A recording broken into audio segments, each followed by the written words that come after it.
She's running through a forest that wants her dead. Every branch cuts like a blade meant for her skin. Every shadow holds the memory of the people who threw her away. And somewhere behind her, in the howling dark, her sister is wearing the life that should have been hers, wrapped in the arms of the mate who looked Arya in the eyes and said she wasn't enough. But that's not even the worst part. The worst part is what's coming. Because in 3 days, the Lycan king will arrive at the pack grounds for the claiming ceremony, and everyone believes he's coming for her sister, the golden child, the perfect one. Everyone believes Arya will watch from the shadows like she always does, invisible and broken. They have no idea that fate has other plans. They have no idea that the girl they cast aside carries a bloodline that could burn their entire world to ash. And they definitely have no idea that when the Lycan King's eyes land on her, not her sister, everything they thought they knew about power, destiny, and rejection will shatter like glass under a wolf's claws. This is the story of the girl who was nothing until she became everything. And it starts in the worst possible way, with blood on her hands and nowhere left to run. Before we dive in, if stories like this make your heart race, if you live for tales where the broken become powerful and the rejected rise up stronger than anyone imagined, you need to subscribe to Shayla's Romance Library right now. Hit that bell because we're just getting started, and trust me, you won't want to miss what happens next.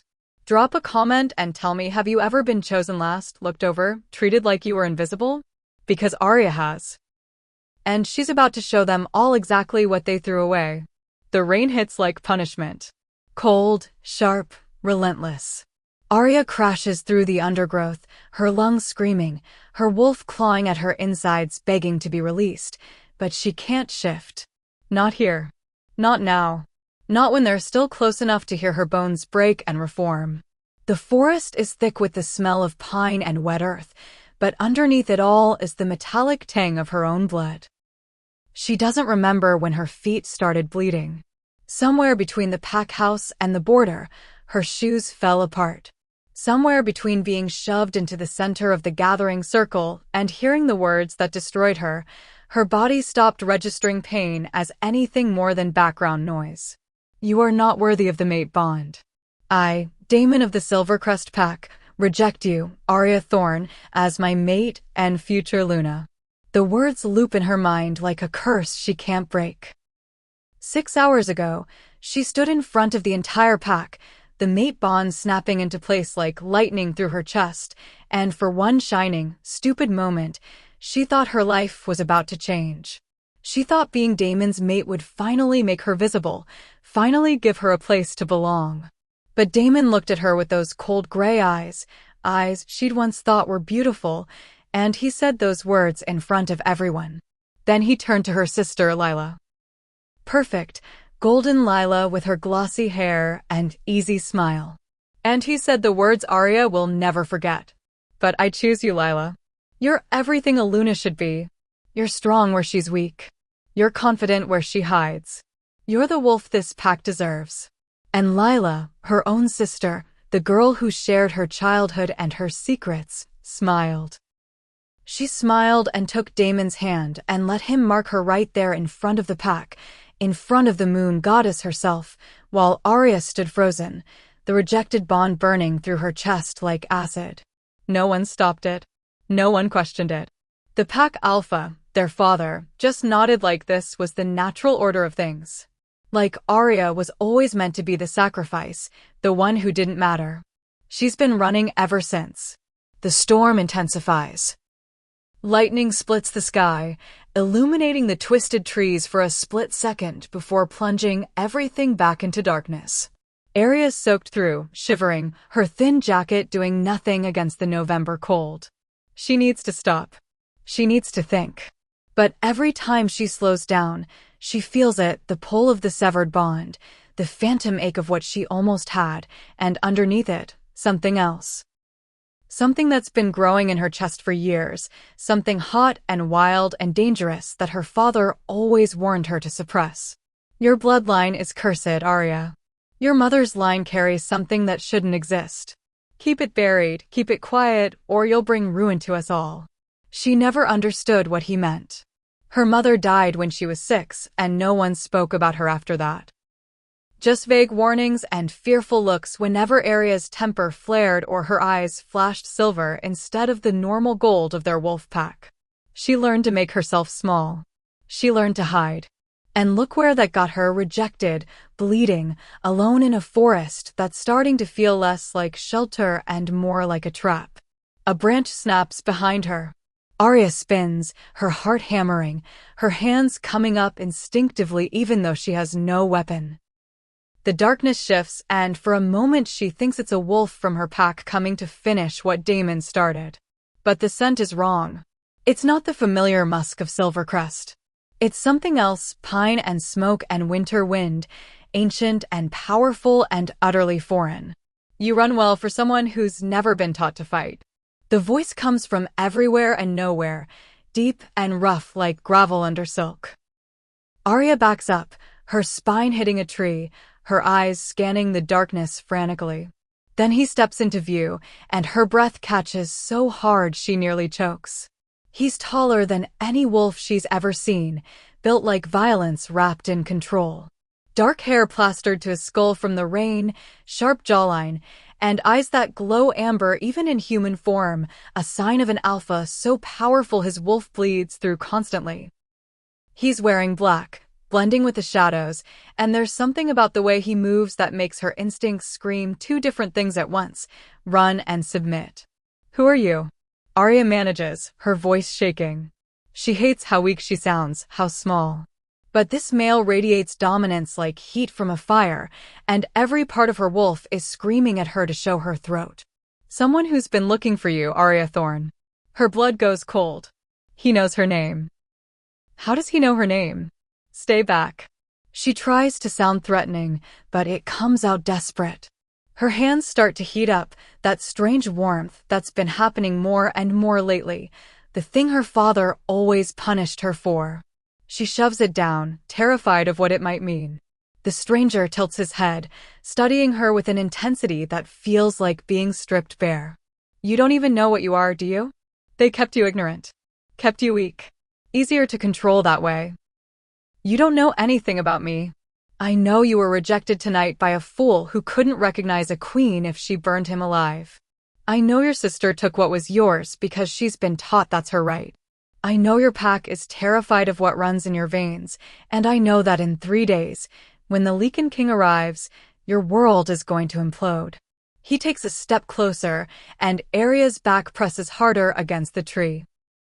And I know that you're bleeding, exhausted, and about 5 minutes away from either collapsing or doing something you can't take back. Who are you? His smile is sharp and humorless. My name is Zane, and I'm here to make sure you survive long enough to become what you're supposed to be. I don't need saving. You're barefoot and bleeding in a forest during a storm, running from a pack that wants you erased. Yes, Arya. You absolutely need saving. His eyes flash brighter, and his voice drops to something almost gentle. The question is whether you're smart enough to accept it. She wants to spit in his face. She wants to tell him to go to hell. But her legs are shaking, her vision is starting to blur at the edges, and the truth is, she has absolutely nowhere else to go. Her pack made it clear she's not welcome. Her father won't protect her. And Lila, her own sister, helped destroy her. Why do you care? Arya whispers. Why would you help me? Zane moves closer, slow and deliberate, until he's right in front of her. He's so much bigger up close, and she has to tilt her head back to meet his eyes. There's something in his expression that looks almost like pain. Because I know what it's like to be cast aside by people who should have protected you. And because, Arya Thorne, you're far more important than you realize. He extends a hand, broad, scarred, steady. Come with me. Let me show you what they've been hiding from you your whole life. She stares at his hand. Every instinct says this is a mistake. You don't follow strange, powerful males into the dark. You don't trust people who appear out of nowhere claiming they know your destiny. But what's the alternative? Go back to Silvercrest and watch Daemon and Lila play perfect mates while she withers in the shadows? Wander alone until exposure or rogues finish her off. Or take the hand of a stranger who looks at her like she's something precious and dangerous all at once. The rain pounds harder. Thunder rolls across the sky. And Arya, broken and bleeding and so damn tired of being nothing, makes a choice. She takes his hand. His fingers close around hers, warm and solid, and the moment their skin connects, something shifts. A spark, actual visible silver light, jumps between their palms. Zane's eyes widen slightly, and Arya gasps, trying to jerk away, but he holds firm. "What was that?" she breathes. "Proof," he says quietly. "Proof that you're exactly who I think you are." Before she can ask what he means, he pulls her close, wrapping his jacket around her shoulders. It's still warm from his body heat and smells like that pine smoke winter scent that makes her wolf settle in a way she doesn't understand. "Can you walk?" She nods, even though her feet are screaming. "Then let's move. We have a long way to go, and your pack isn't the only threat in these woods." They move in silence, Zane leading her through paths she doesn't recognize, deeper into the wilderness than she's ever been. The storm starts to break, rain softening to a drizzle, clouds parting just enough for moonlight to filter through the canopy. Arya keeps stealing glances at him, trying to figure out what kind of alpha moves this smoothly, this confidently, in territory that should be foreign. "Where are we going?" she finally asks. "Somewhere safe. Somewhere they can't track you." "My pack." "Your pack won't come for you, Arya. They're already spinning the story. By morning, you'll be the unstable she-wolf who couldn't handle rejection. They'll say you ran off out of jealousy and spite. Your father will use this to consolidate power, and Damon and Lila will be celebrated for their strength in the face of your weakness." His voice is matter-of-fact, but there's an edge of anger underneath. That's how packs like Silvercrest work. They build their thrones on the backs of wolves they've broken. The words hit like physical blows because she knows he's right. She can already hear the whispers, see the pitying looks that will turn to disgust. Poor Arya. Always knew she wasn't strong enough. Always knew there was something wrong with her. "I hate them," she whispers, and the admission feels like swallowing poison. "I hate all of them." "Good." Zane glances back at her, and there's approval in his eyes. "Hate is honest. Hate will keep you alive. Just don't let it consume you. We're going to need that fire of yours, but we need it controlled." "What fire?" "I don't." "Yes, you do. I saw it trying to surface when you were afraid. Your hands were heating up. That's not normal wolf energy, Arya. That's something else. Something that runs in your mother's bloodline." She stops walking. "How do you know about my mother?" Zane turns to face her fully, and in the moonlight, his features look almost haunted. "Because I knew her. Not well, but I knew of her. And I know what she carried, what you've inherited. The question is whether anyone ever told you the truth, or if they've been lying to you your whole life." "My mother died in a car accident when I was 6. That's all I know." "Your mother was murdered, Arya. By wolves who feared what she represented. And her daughter, you, were supposed to die with her. The fact that you survived, that you've made it to 23 carrying that bloodline, is a miracle. Or maybe just proof that fate has plans for you." The world tilts. Arya's chest tightens, her breath coming in short gasps. Murdered. Her mother was murdered. And she was supposed to die too. Why? Why would anyone? Because your mother was descended from the original bloodline. The first wolves blessed by the moon goddess herself. And that blessing came with power, real power, not just shifting and alpha strength. We're talking about wolves who could command elements, who could hear the voice of the goddess, who could shift into forms that defied nature. Zane's voice drops to something almost reverent. "Your mother carried the silver flame. And so do you. Silver flame." The words resonate in her chest like a bell. She thinks of the heat in her hands, the flashes of silver in her eyes, the dreams she's had since she was a child of burning bright enough to turn night into day. That's impossible. If I had some kind of power, wouldn't I know? Wouldn't it have shown up? It has been showing up. Every time you got emotional, every time your wolf pushed close to the surface, it tried to emerge. But you've been suppressing it your whole life because that's what they taught you to do. They trained you to be small, to be weak, to swallow your fire. Because a wolf who doesn't know her own strength is easy to control. Arya's legs finally give out. She sinks to her knees in the wet earth, her mind spinning. Everything she thought she knew, about her mother, about herself, about why her pack always treated her like she was fragile and dangerous at the same time. It's all lies. Or worse, it's all true, and she's been walking around with some kind of ancient power she never learned to use. Zane crouches beside her, his voice gentling. I know this is overwhelming. I know you want to shut down and stop processing. But we don't have time for that. In 3 days, the Lycan king arrives for the claiming ceremony. And when he does, he's going to sense what you are. Every powerful alpha within 100 miles is going to sense it once you stop suppressing it. Which means you have 3 days to decide. Do you want to keep being the rejected, powerless she-wolf who lets others define her? Or do you want to learn what you're really capable of? She lifts her head, meeting his amber eyes. There's no judgment there. No pity. Just fierce certainty that she's more than what she's been told. If I have this power, why didn't it save me tonight? Why did Daemon still reject me? Why didn't it make me worthy? Zane finishes.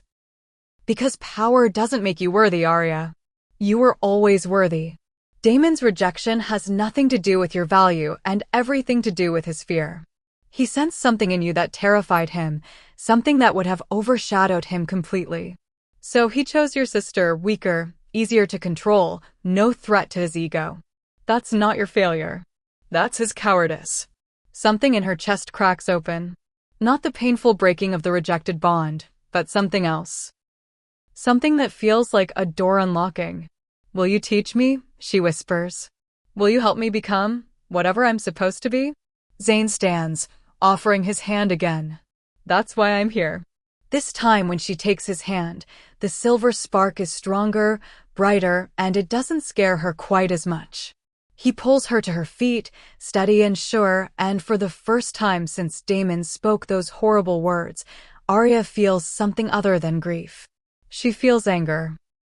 And underneath the anger, buried deep but starting to surface, hope. They walk for another hour before reaching shelter, a small cabin hidden so deep in the forest that Arya's certain no one from Silvercrest knows it exists. It's simple, one room, a fireplace, basic supplies.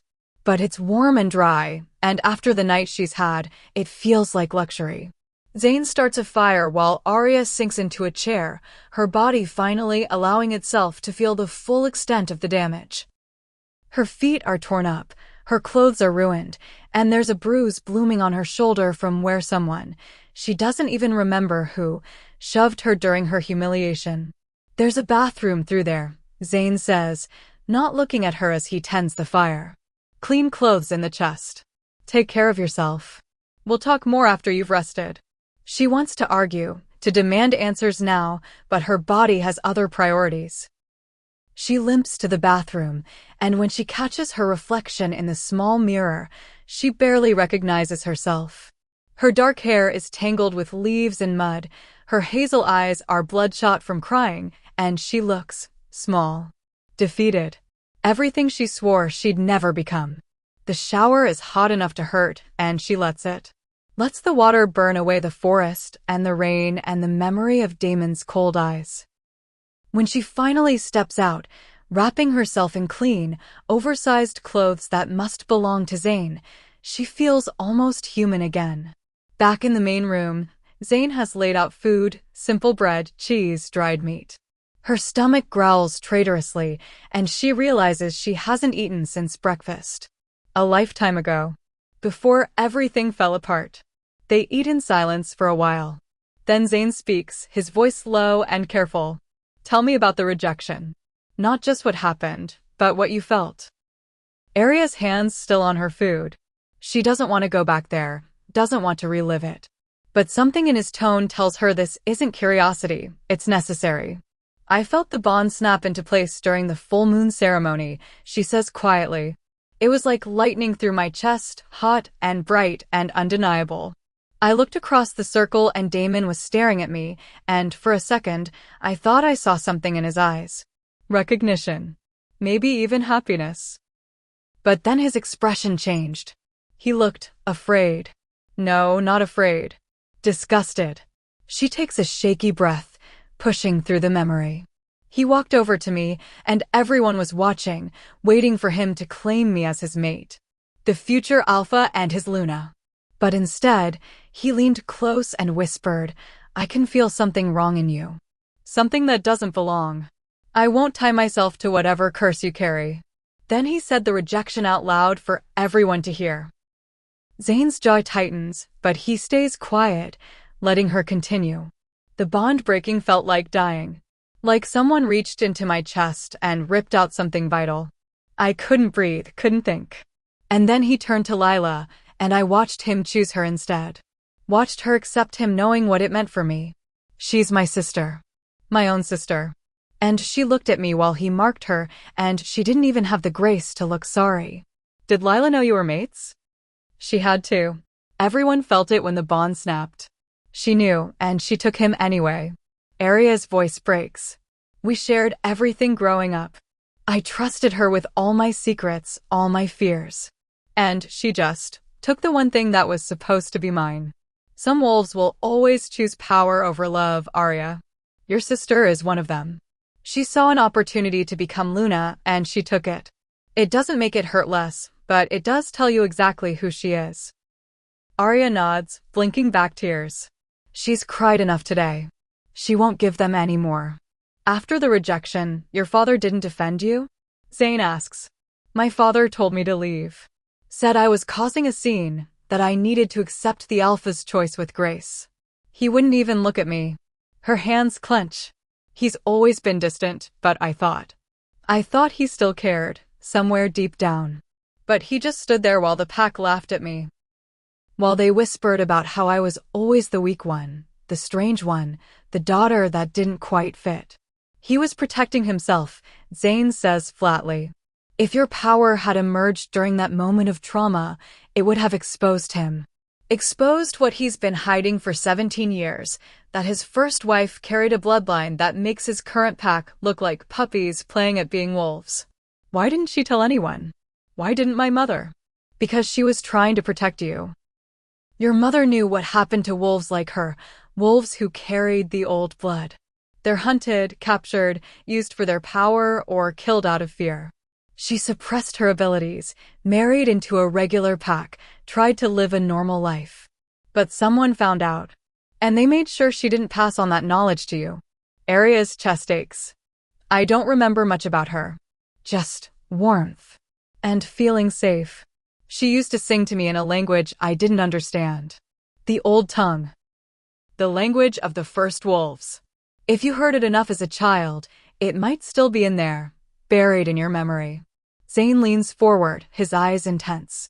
Everything you need to know about who and what you are is already inside you, Arya. We just need to unlock it. And if I can't? What if I'm not actually special? What if I'm just broken? You're not broken. His voice is fierce. You're a wolf who's been told her whole life that the best parts of her are flaws. That her power is a curse. That she should be grateful to be overlooked and ignored. But that ends now. Because in 3 days, the Lycan King is going to walk into your pack's territory, and he's going to sense what you are. And when that happens, everyone who dismissed you, everyone who hurt you, is going to realize exactly what they threw away. Why do you keep mentioning the Lycan King? What does he have to do with any of this? Zane's expression goes carefully neutral. Because Lycan Kings can sense the old bloodlines. It's part of what makes them kings, they're descended from the same source. And this one in particular, let's just say he has reasons to be interested in wolves like you. There's something he's not saying, something hovering just beneath the surface. But Aria's too exhausted to push. Her eyes are heavy, her body is screaming for rest, and the fire is warm enough that she's starting to drift despite herself. Sleep, Zane says gently. We'll start your training tomorrow. But tonight, just rest. You're safe here. Safe. The word feels foreign. But as she curls up on the small cot in the corner, wrapped in blankets that smell like pine and smoke, she finds herself believing him. For the first time in hours, maybe years, she lets herself relax. And as she falls asleep, she dreams of silver flames and a voice that sounds like her mother's, singing words she almost remembers. Rise, daughter of the moon. Your time is coming. She wakes to pale morning light filtering through the cabin windows and the smell of coffee. Her body aches everywhere, but it's a distant ache, manageable. She's alive. She's away from Silvercrest. And somehow, impossibly, she's found someone who knows what she is and isn't afraid of it. Zane is already up, standing by the window, watching the forest. He looks different in daylight. Still powerful, still dangerous, but there's something almost gentle in the way the morning light softens his sharp features. How do you feel? He asks without turning. Like I got hit by a truck. But better than last night. Good. Because we're starting today. Your body might be healing, but your mind needs work. You've spent 23 years believing you're weak. We need to undo that programming before we can build you into what you're meant to be. Arya sits up, wrapping the blanket around her shoulders. I don't even know where to start. We start with the truth. Zane finally turns to face her. Your mother's name was Selene Ashwood before she became Selene Thorne. The Ashwood line was one of the 5 original bloodlines, blessed by the moon goddess after the first shift. They carried the silver flame, the ability to channel lunar energy into physical manifestation. Fire that burns silver, bright enough to blind, hot enough to purify corruption. Fire. Arya's voice cracks. I can create fire? You can do more than create it. You can control it, shape it, use it to heal or destroy. But it requires emotional control, mental discipline, and a connection to your wolf that most shifters never achieve. Your father kept you weak deliberately. Kept your wolf suppressed, kept you doubting yourself, because a confident Arya would have discovered her abilities years ago. The anger that's been simmering since last night flares brighter. Her father knew. He knew what she was and he buried it, let her think she was defective, let her suffer through a rejection that might have been prevented if she'd just known the truth. I want to make them pay, she whispers. All of them. Damon, Lila, my father. Everyone who stood there and watched me break. And you will. But not through simple revenge. Through becoming so undeniably powerful that they'll spend the rest of their lives knowing they had a queen in their midst and they treated her like she was nothing. Zane's smile is sharp. That's the kind of revenge that lasts. Arya feels something shift inside her, not the broken bond, but something older, deeper. Her wolf stirs, more alert than it's been in years, and for the first time, she doesn't push it down. She lets it rise, lets it blend with her consciousness, and suddenly the world sharpens. She can smell the forest in more detail, hear the stream running somewhere to the east, feel the pulse of life all around her. There she is, Zane murmurs. Your wolf has been waiting for you to stop hiding. She feels different, stronger. That's because she's finally free. Now, let's see what you can do. Zane leads her deeper into the forest, to places that feel older than memory. The trees here are massive, their trunks wide enough that 3 people couldn't wrap their arms around them, their branches so thick with leaves that the sunlight barely penetrates. The air tastes different, charged with something Arya can't name, but her wolf recognizes instantly. This is sacred ground, Zane explains as they walk. One of the old places where the first wolves communed with the moon goddess.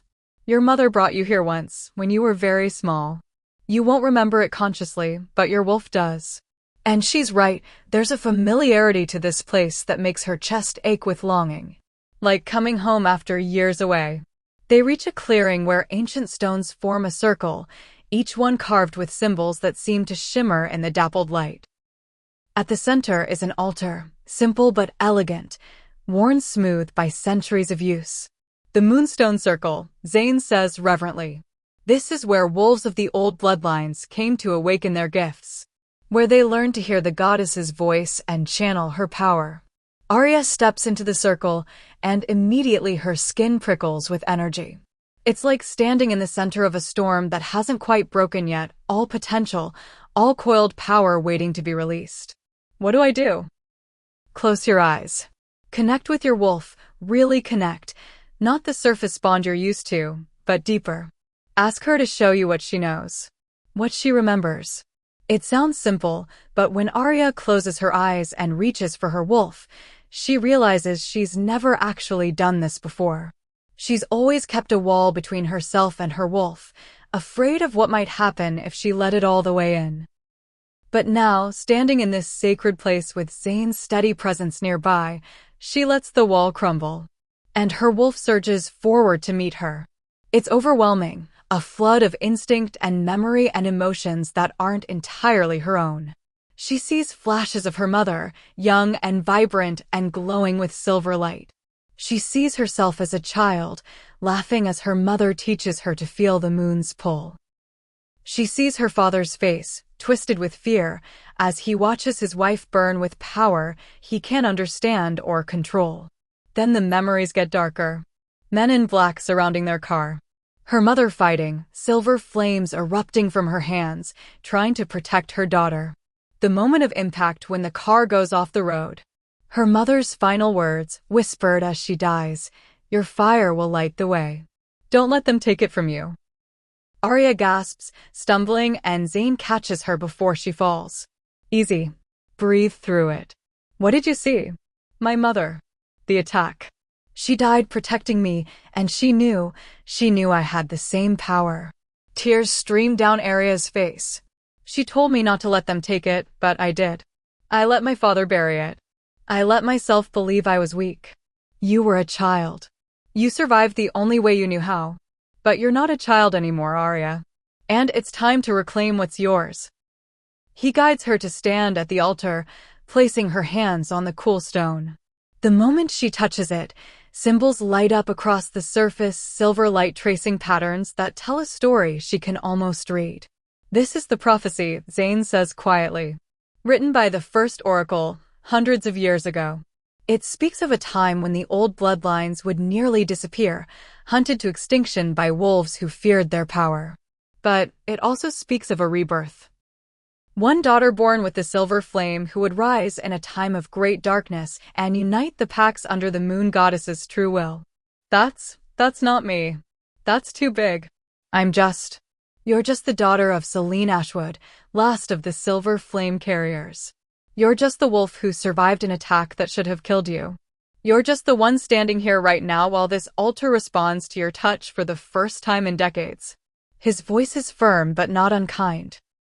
"Destiny doesn't care if you feel ready, Arya. It only cares if you're willing to try." She stares at the glowing symbols, her heart racing. "What does it say?" Zane traces one of the symbols with his finger. "She will be cast aside by those who should have cherished her. She will be broken by rejection and rebuilt by truth. And when the King of Kings seeks his queen, she will burn bright enough to blind the sun." King of Kings, the Lycan king?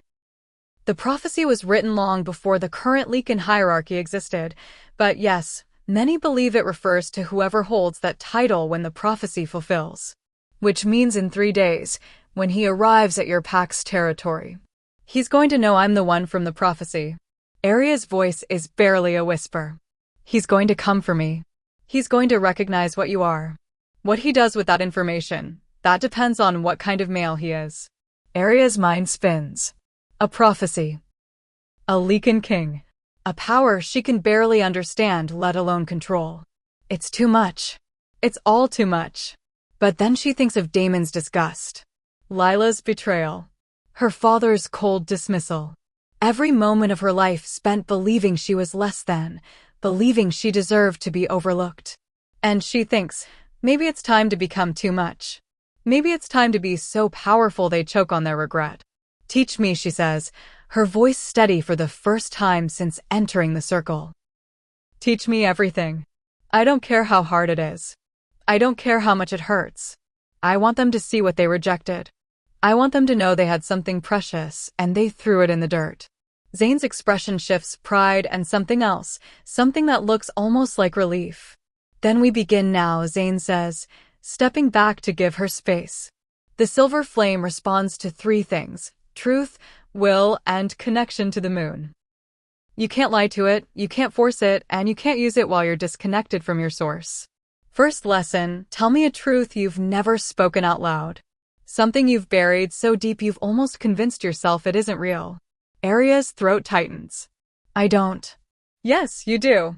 The first barrier to power is the lies we tell ourselves to survive. Break that barrier. Speak your truth.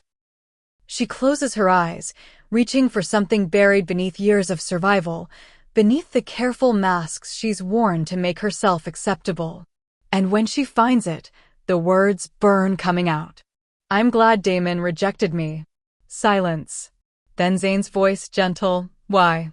Because if he hadn't, I would have spent my whole life making myself smaller to fit his vision of what a Luna should be. I would have suppressed everything that makes me different, everything that scared him, just to keep the peace. And I would have died inside, piece by piece, pretending to be grateful for a bond that was really just a cage. She opens her eyes, and they're wet with tears, but her voice is strong. The rejection hurt. God, it hurt so much I wanted to die. But somewhere underneath the pain, there's this tiny voice saying you're free now. He can't clip your wings anymore. The moment the words leave her mouth, heat blooms in her chest. Not the phantom ache of the broken bond, but something else, something that feels like waking up after a long sleep. She gasps, looking down at her hands, and watches as silver light traces along her veins, visible beneath her skin. There it is, Zane breathes. Your first truth. Your fire recognizes it. It's not burning. Why isn't it burning? Because the silver flame doesn't burn you, Arya. It is you. It's the truest part of you made manifest. It only burns what's false, lies, corruption, anything that stands in opposition to the moon goddess's will. He moves closer, his eyes locked on the light pulsing beneath her skin. Now, think of something that makes you angry. Not sad, not hurt, angry. Righteously, justifiably furious. That's easy. She thinks of Lila's face as she accepted Damon's mark, that small satisfied smile that said she'd won something she'd been competing for all along. She thinks of her father telling her to leave with all the warmth of someone discarding trash. She thinks of the pack members who whispered about her, who treated her like she was cursed, who never once stood up for her.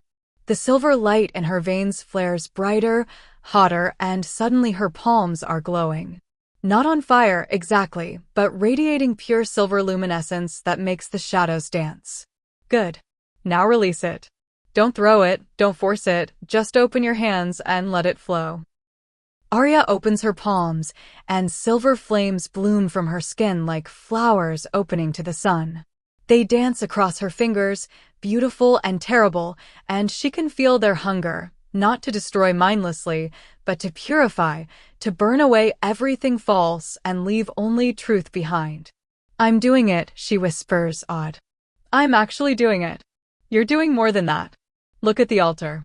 She glances at the stone surface and realizes the symbols aren't just glowing anymore. They're responding to her flames, brightening and dimming in patterns that almost look like they're communicating. Like they recognize her. The altar knows you, Zane says quietly. It knows your bloodline. Your mother stood here once, probably stood exactly where you're standing, and called the silver flame for the first time. This place remembers her. And now it's welcoming you. Arya's chest aches with a grief she didn't know she was still carrying. I wish she could see this. I wish she could know I finally found it. Who says she can't? The moon goddess watches over all her children, Arya, but especially those who carry the old blood. Your mother's spirit might be closer than you think. As if in response to his words, the wind picks up, carrying a scent that makes Arya's breath catch wildflowers and rain and something sweet she hasn't smelled since she was 6 years old. Her mother's scent. Impossible, but unmistakable. Mom, she whispers. The flames in her palms flare brighter, and for just a moment, so brief she might have imagined it, she feels warmth wrap around her like an embrace. Like invisible arms holding her close. Then it's gone, but the certainty remains. Her mother is proud. Her mother sees her. The silver flames gutter and fade as emotion overwhelms her concentration, but Arya doesn't care. She sinks to her knees at the altar, crying, but not from pain this time. From release. From recognition. From finally feeling like she belongs somewhere. Zane gives her time, standing guard at the edge of the circle while she processes everything. When she finally looks up, wiping her face, he's watching her with an expression she can't quite read. How do you feel? Like I've been holding my breath for 17 years and I just remembered how to exhale. She stands on shaky legs. Is it always this intense? The first awakening usually is. You're not just learning to access power. You're reclaiming parts of yourself that have been locked away. It gets easier, but it never stops being meaningful. He offers her his hand, helping her step down from the altar. We'll come here every day for the next 3 days. Each time, you'll go deeper, unlock more. By the time the Lycan King arrives, you'll be able to control the flame well enough that you won't accidentally light up like a beacon the moment he walks in. What happens if I do? If he senses what I am before I'm ready? Zane's jaw tightens. Then things get complicated very quickly. Lycan Kings have absolute authority over pack territories. If he decides he wants you, no alpha in your pack can stop him. Not even your father. Would he want me? I mean, I'm nobody. Just a rejected she-wolf with a power I barely understand. Arya, you're the first confirmed silver flame bearer in over 20 years. You're potentially the fulfillment of a centuries-old prophecy. You're exactly the kind of wolf a Lycan King would move heaven and earth to possess, either as an ally or as a mate. The word mate sends a complicated shiver through her. She's barely processed the rejection from Daemon, and the thought of another bond, especially with someone as powerful as a Lycan King, is overwhelming. I don't want another mate. I don't want to belong to anyone. Then you need to be strong enough to say no. Which means we train harder. Come on, we're not done for today. They spend hours in the clearing. Zane teaches her to summon the flames with intention, not just emotion. Teaches her to shape them, control them, direct them at specific targets. She burns through exhaustion, through frustration, through moments where she wants to scream because nothing works the way it should. But slowly, incrementally, she improves. By midday, she can summon the flames without needing to access deep anger. By afternoon, she can hold them steady for minutes at a time. By evening, she manages to shoot a controlled burst at a tree trunk, leaving a perfect silver scorch mark without setting the whole forest ablaze. Better, Zane says, and the single word of praise makes her glow brighter than her flames. You're a natural. Your mother would be proud. They return to the cabin as darkness falls, both exhausted. Zane makes dinner while Arya collapses into a chair, every muscle screaming. But it's a good pain. The kind that comes from pushing yourself beyond what you thought possible and discovering you're stronger than you knew. Can I ask you something? Arya says as they eat. Anything. Why are you doing this? I mean, really. You said you knew my mother, but you never explained how you found me or why you're investing so much time in training me. What do you get out of this? Zane is quiet for a long moment, his expression shadowed. When he finally speaks, his voice is rough with something that might be old pain. 10 years ago, I watched someone I cared about die because she didn't know her own strength. She was from one of the old bloodlines, not Silver Flame, but something equally rare. And when hunters came for her, she couldn't defend herself because her pack had kept her weak, kept her ignorant, just like yours did to you. I tried to save her, but I was too late. I'm sorry. Don't be sorry. Be better. Be the version of yourself she never got to become. His eyes meet hers, fierce and determined. I'm training you because I refuse to watch another wolf with ancient blood die because the people who should have protected her failed. I'm training you because you deserve to know what you're capable of. And I'm training you because in 3 days, the most powerful alpha in the country is going to walk into your pack's territory, and I'll be damned if you face him from a position of weakness. There's something else there, something he's not saying, but Arya doesn't push. Everyone has their secrets, their wounds. She's grateful enough for his help that she can allow him his privacy. Thank you, she says simply. For finding me. For believing I'm worth saving. You were always worth saving, Arya. You just needed someone to show you that truth. They finish dinner in comfortable silence, and when Arya finally climbs into bed, she falls asleep almost instantly. But her dreams are different now, not nightmares of rejection, but visions of silver flames and ancient symbols and a voice that might be the moon goddess herself whispering, "Soon, daughter. Soon you'll understand everything." The second day, Zane pushes her harder. They return to the Moonstone Circle at dawn, and this time he doesn't let her ease into it. He makes her summon the flames again and again until they come as naturally as breathing. Makes her hold them while he throws obstacles at her physical and mental. The flame responds to your emotional state, he explains, circling her like a predator while she struggles to maintain control. Which means in battle, in crisis, you need to be able to access it regardless of whether you're calm or terrified. Show me you can hold it while I push you. He doesn't warn her before he shifts. One moment he's a man, the next he's a massive black wolf with amber eyes, and he's lunging at her with very real teeth. Arya screams, stumbling back, and the flames in her hands gutter and die as panic overwhelms her. Again, Zane's voice comes from the wolf, rough and commanding. He doesn't attack, just stalks closer, and she scrambles to summon the flames again. They flicker weakly, and he snarls, a sound that makes every instinct in her body scream run. You're letting fear control you. The flame doesn't fear, it burns fear away. Find your center. She's shaking, tears streaming down her face, but she reaches for that core of truth she found yesterday. Reaches past the fear, past the panic, to the anger underneath. Anger at Daemon for making her doubt herself. Anger at Lyla for betraying her. Anger at every moment of her life she spent apologizing for existing. The flames roar back to life, silver white and blazing, and this time when Zane lunges, she doesn't run. She stands her ground, thrusts her hands forward, and a wall of silver fire erupts between them. Zane skids to a stop, shifting back to human form with a grin. There she is. That's the wolf who doesn't need anyone's permission to exist. Arya's chest heaves, the flames still dancing in her palms. You could have warned me you were going to attack. In real life, no one warns you. You react or you die. Better you learn that here, with me, than when actual enemies come for you. He steps through the dissipating flames. They part for him like curtains, not even singing his skin. And they will come, Arya. Once word spreads about what you are, every pack with ambition will either want to recruit you or eliminate you. That's a cheerful thought. That's reality.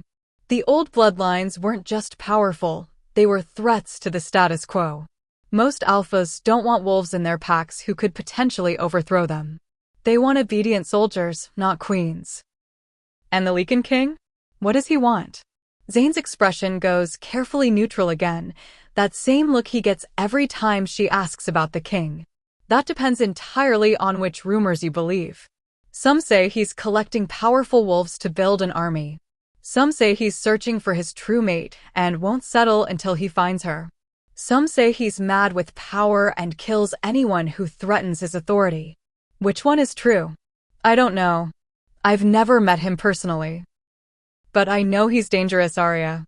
Dangerously powerful, dangerously intelligent, and dangerously unpredictable. If he decides he wants you, saying no won't be simple. Then I'll have to be strong enough to make him hear it. That's the spirit. Zane gestures to the altar. Now, let's see if you can access the deeper knowledge. Your mother would have left something for you, some message or lesson encoded in your bloodline. The altar can help you find it. Arya approaches the stone surface, placing her hands on it like before. But this time, instead of just letting the symbols glow, Zane guides her to push her consciousness deeper, to use the flames as a conduit. Let the fire flow through you into the altar.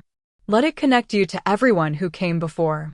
Your mother, her mother, all the way back to the first Ashwood who carried the flame. She does as he says, and the world suddenly expands. Images flood her mind. Not just her mother now, but generations of women with silver light in their eyes. Warriors, healers, prophets, queens. Women who stood against impossible odds and won. Women who burned bright enough to change the world. And then she sees it, a memory that doesn't belong to her, but feels as real as if she lived it. Her mother, standing in this exact circle, heavily pregnant. A man beside her younger, healthier than the father Arya knows, but unmistakably him. And her mother is glowing with silver flames, her voice strong and clear. If anything happens to me, promise you'll tell her the truth. Promise you'll train her, protect her, help her become what she's meant to be. And her father, looking at his wife like she's something terrifying and beautiful all at once. I promise. I'll keep her safe. But then the vision shifts to after the attack, after her mother's death. Her father, holding 6-year-old Arya, making a very different decision. She'll never know. I'll bury it so deep she'll never find it. I can't lose her the way I lost you. I won't let her burn. The vision shatters and Arya gasps, pulling her hands from the altar. He promised her, she chokes out. He promised my mother he'd train me, and instead he buried everything. He broke his word to her while she was dying.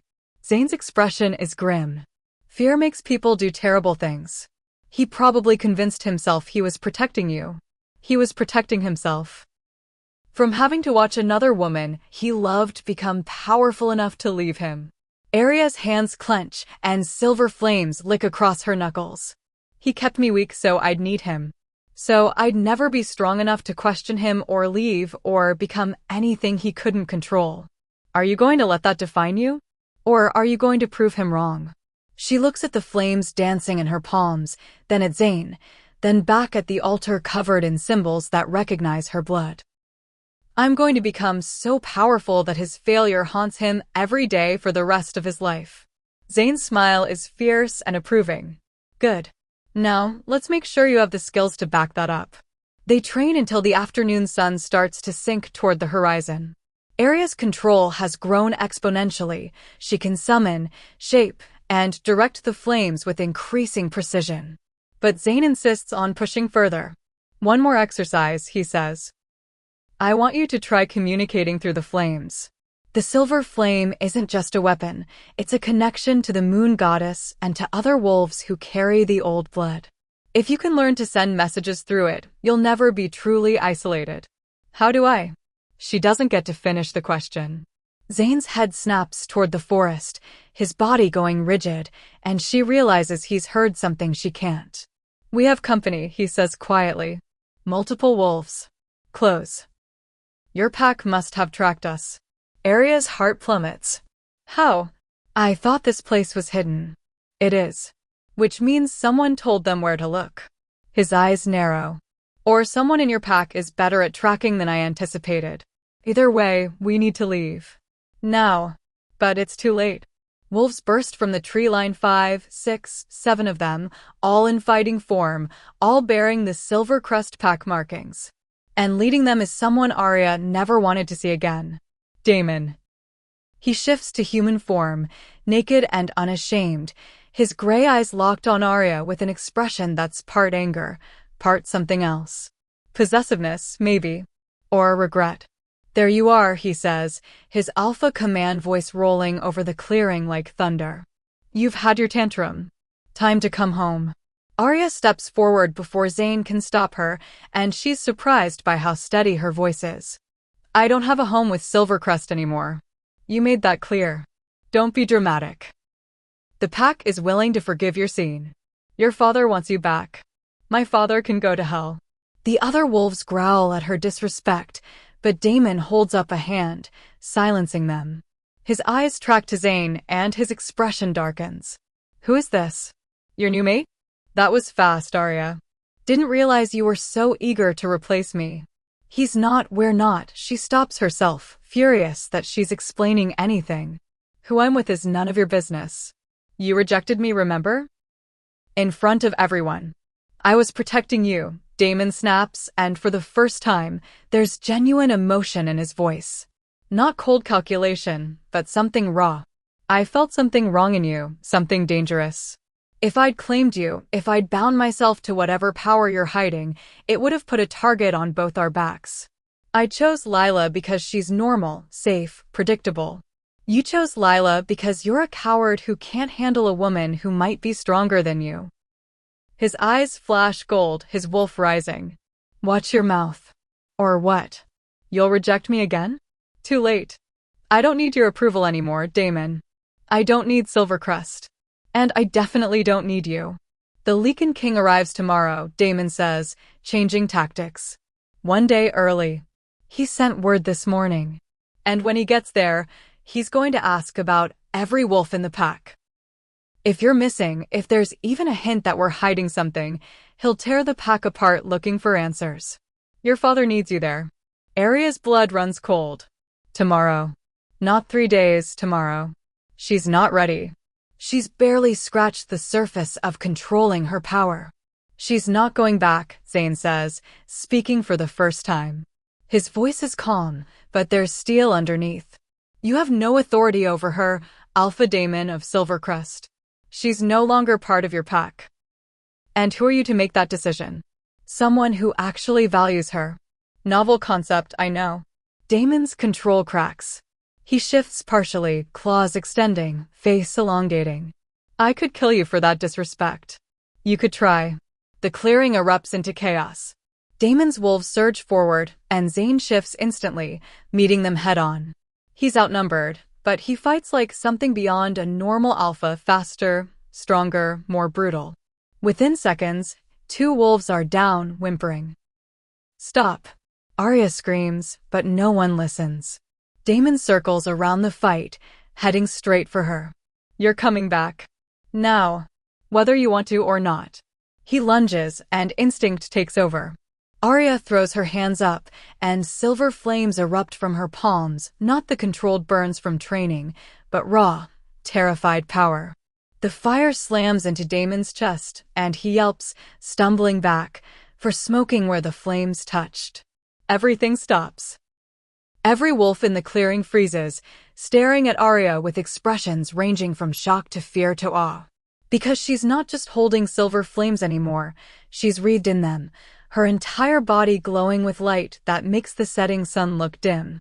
I said stop, she repeats, and her voice doesn't sound entirely human. There's something else layered underneath, something ancient and powerful and absolutely done being pushed around. Daemon shifts back to human, clutching his chest where the flames burned him. It's not a serious wound, but the shock on his face says it might as well be fatal. What are you? Something you were smart to reject, Arya says. The flames pulse with her heartbeat. Because if you'd claimed me, if you'd tried to control me the way you control Lila, I would have burned your precious pack to the ground eventually. You didn't save me by rejecting me, Daemon. You saved yourself. The Lycan King can take his chances like everyone else. I'm not property. I'm not a pawn. And I'm not going back to Silvercrest to be paraded around like a prize or a threat or whatever story my father is spinning. She looks at each wolf in turn, making sure they see her, really see her. Tell them what you saw here. Tell them Arya Thorne is done hiding.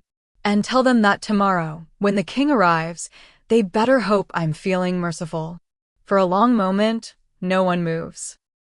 Then Zane, back in human form and barely winded despite the fight, comes to stand beside her. You heard her. Leave.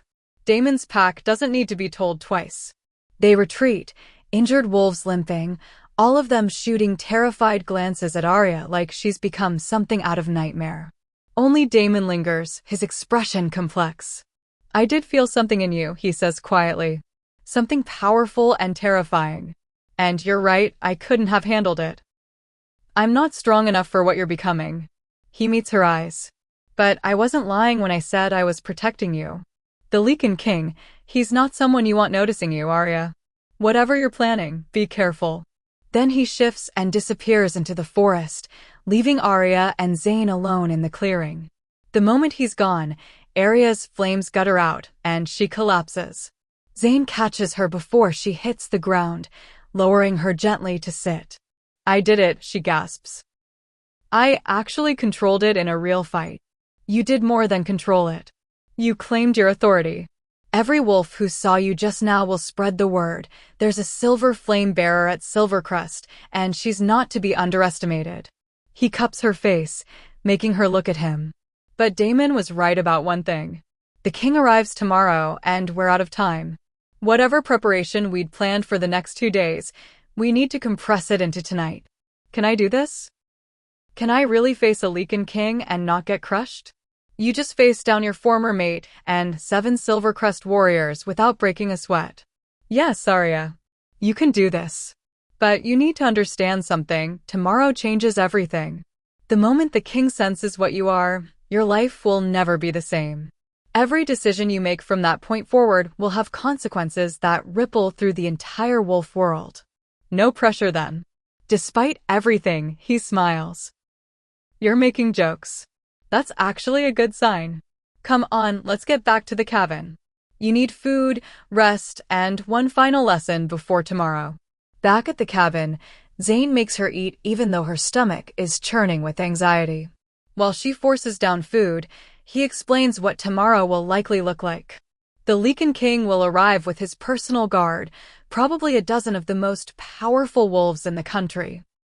He'll meet with your father first, assess the pack's strength and loyalty. Then he'll demand to meet every wolf of significance. That's where you come in. What if I just don't show up? Then he'll hunt you down personally. And, trust me, you don't want to meet him for the first time while you're running. You want to be standing tall, in control, making it clear you're not afraid. Even though I am afraid. Especially because you're afraid. Fear is honest. It's when you act despite the fear that you show real courage. They spend the evening going over strategy, how to present herself, how to control her power so it doesn't flare accidentally, how to read dominance displays and respond without submitting. Zane teaches her about Lycan King protocol, the politics of pack hierarchy, the unspoken rules of engagement. But as the night deepens, the conversation shifts. Can I ask you something personal? Arya says. Haven't we moved past permission by now? The wolf you lost, the one from the old bloodlines. Were you in love with her? Zane is quiet for so long Arya thinks he won't answer. Then, I might have been, given time. But she was taken before I could figure it out. She was light in a dark world. And when she died, I promised myself I wouldn't fail another wolf like her. Is that all I am to you? A second chance at saving someone. He looks at her then, really looks at her, and there's something in his eyes that makes her breath catch. You started as that, maybe. A way to make peace with my past. But you've become something else entirely. You're not her replacement, Arya. You're your own kind of fire, and he stops himself, shaking his head. This isn't the time for this conversation. When is the time? After I potentially get claimed by a Lycan King tomorrow. You won't be claimed unless you choose it. That's the whole point of making you strong enough to choose. And if I choose something else? Someone else. The air between them charges with something that has nothing to do with silver flames. Zane's eyes darken, and Arya realizes they're sitting much closer than they were a moment ago. Then I'd respect that choice, he says quietly. Even if it killed me. The confession hangs in the air. Arya knows she should pull back, should maintain the professional distance of teacher and student. But she's spent her whole life denying what she wants, making herself smaller, choosing safety over truth. And she's done with that. She leans forward, closing the distance, and kisses him. Zane goes completely still for a heartbeat, and Arya thinks she's made a terrible mistake. Then his hand comes up to cup the back of her head, and he's kissing her back with a desperation that steals her breath. It's nothing like the mate bond with Damon. That was lightning, instant and overwhelming, and not entirely her choice. This is different.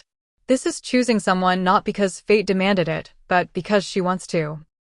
Because he saw her at her lowest and said, "You're worth saving," and actually meant it. When they finally break apart, both breathing hard, Zane rests his forehead against hers. That was dangerous, he murmurs. I'm done being safe. I noticed. He pulls back just enough to meet her eyes. Arya, I need you to understand something. Tomorrow, the Lycan King might offer you things I can't. Power, protection, a place in his court. And if that's what you want, if that's what's best for you, I won't stand in your way. What if what I want is sitting right in front of me? Then you'll have it. But you need to make that decision with all the information, not just because I'm the first person who was kind to you after your rejection. You deserve to know all your options before you choose. It should annoy her, this insistence on her autonomy. But instead it makes her want him more. Because he's right. He's giving her the choice her father never did, the choice Damon never did. He's treating her like an adult capable of making her own decisions. I need to tell you something, Zane continues, his voice roughening. I haven't been entirely honest about why I found you. Arya's stomach tightens. What do you mean? I didn't stumble across you by accident.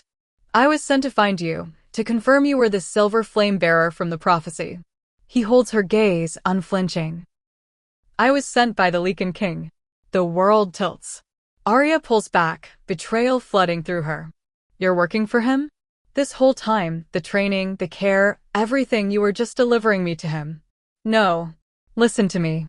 Zane grabs her hands before she can retreat further. I was sent to confirm your identity, yes. But the moment I met you, the moment I saw what they'd done to you, how they'd broken you down and buried your power, the mission changed. I'm not taking you to him. I'm preparing you to face him as an equal. Why should I believe you? Because if I wanted to deliver you helpless, I would have done it the first night. I would have kept you weak, kept you ignorant, and handed you over like a package. Instead, I've spent 3 days teaching you to be strong enough to say no. To him, to me, to anyone. His grip tightens. I'm not your enemy, Arya. But I'm not going to pretend the king doesn't want you. He's been searching for the silver flame bearer for years. And tomorrow, he's going to know exactly where you are. Because you'll tell him. Because your power just flared in front of 7 Silvercrest wolves who will absolutely report what they saw. Even if I said nothing, he'd know by morning. Zane's expression is pained. I'm sorry I didn't tell you sooner. But I needed you to trust me enough to learn, and I didn't know how to explain that I was working for the very wolf you need to be strong enough to resist. Arya wants to be furious. Wants to call up her silver flames and burn him for the deception. But underneath the betrayal is a strange relief, because he's telling her now, before it matters. He's giving her the truth with time to decide what to do with it. Does he know? She asks quietly. About us? About this. She gestures between them. No. And he won't unless you tell him. My job was to find you and confirm your identity. What happened between us, that's separate. That's real. How do I know any of this is real? How do I know you're not just a better manipulator than my father? Zane releases her hands, standing up and moving to the fire.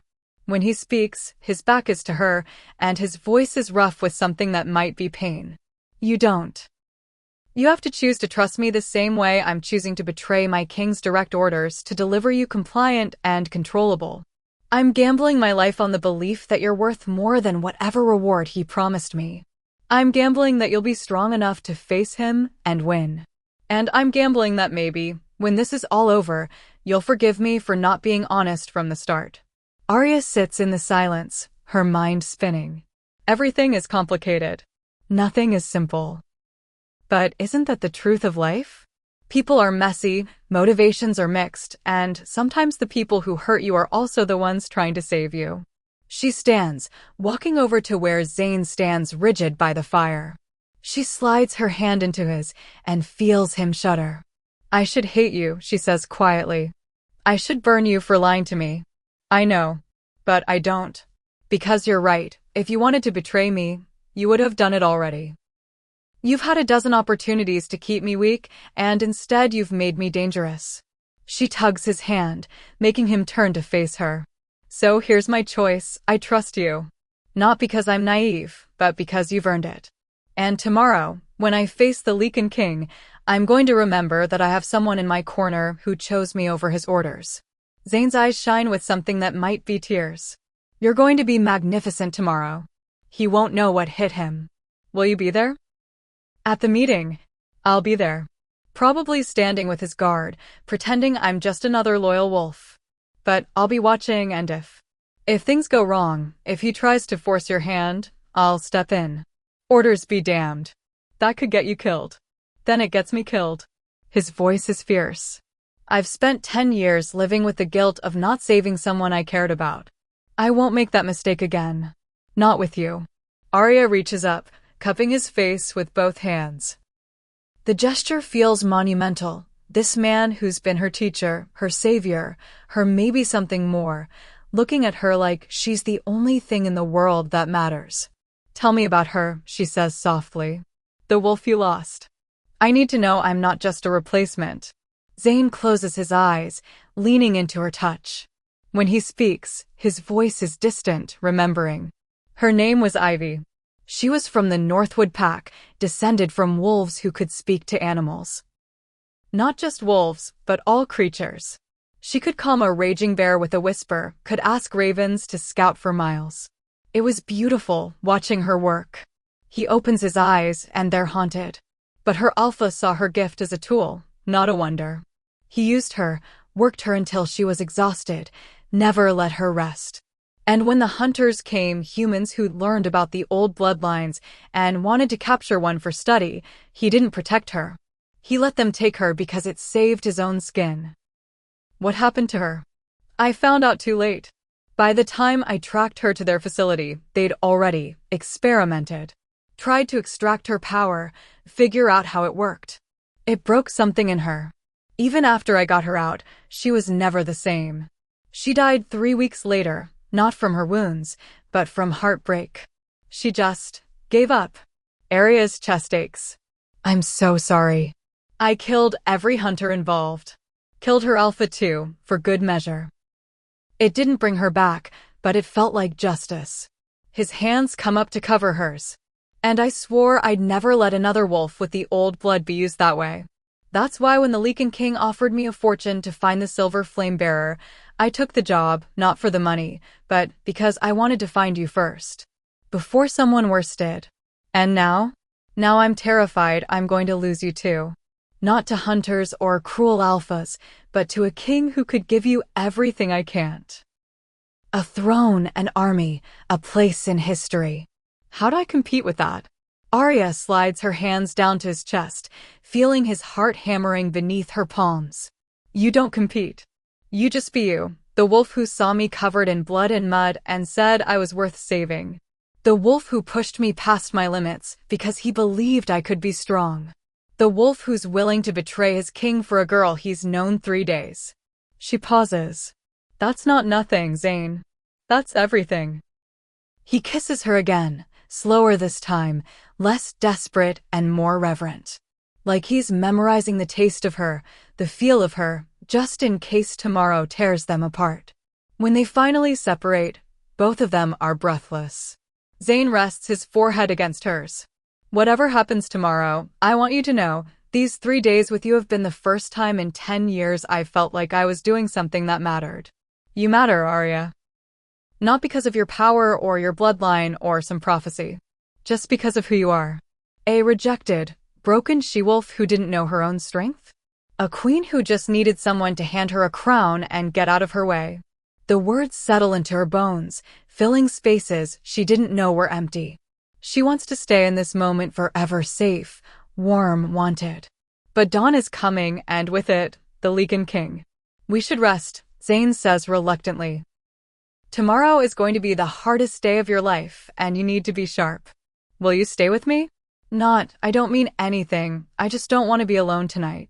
I'm not going anywhere. They settle onto the small cot together, Arya curled against Zane's chest, his arm wrapped protectively around her.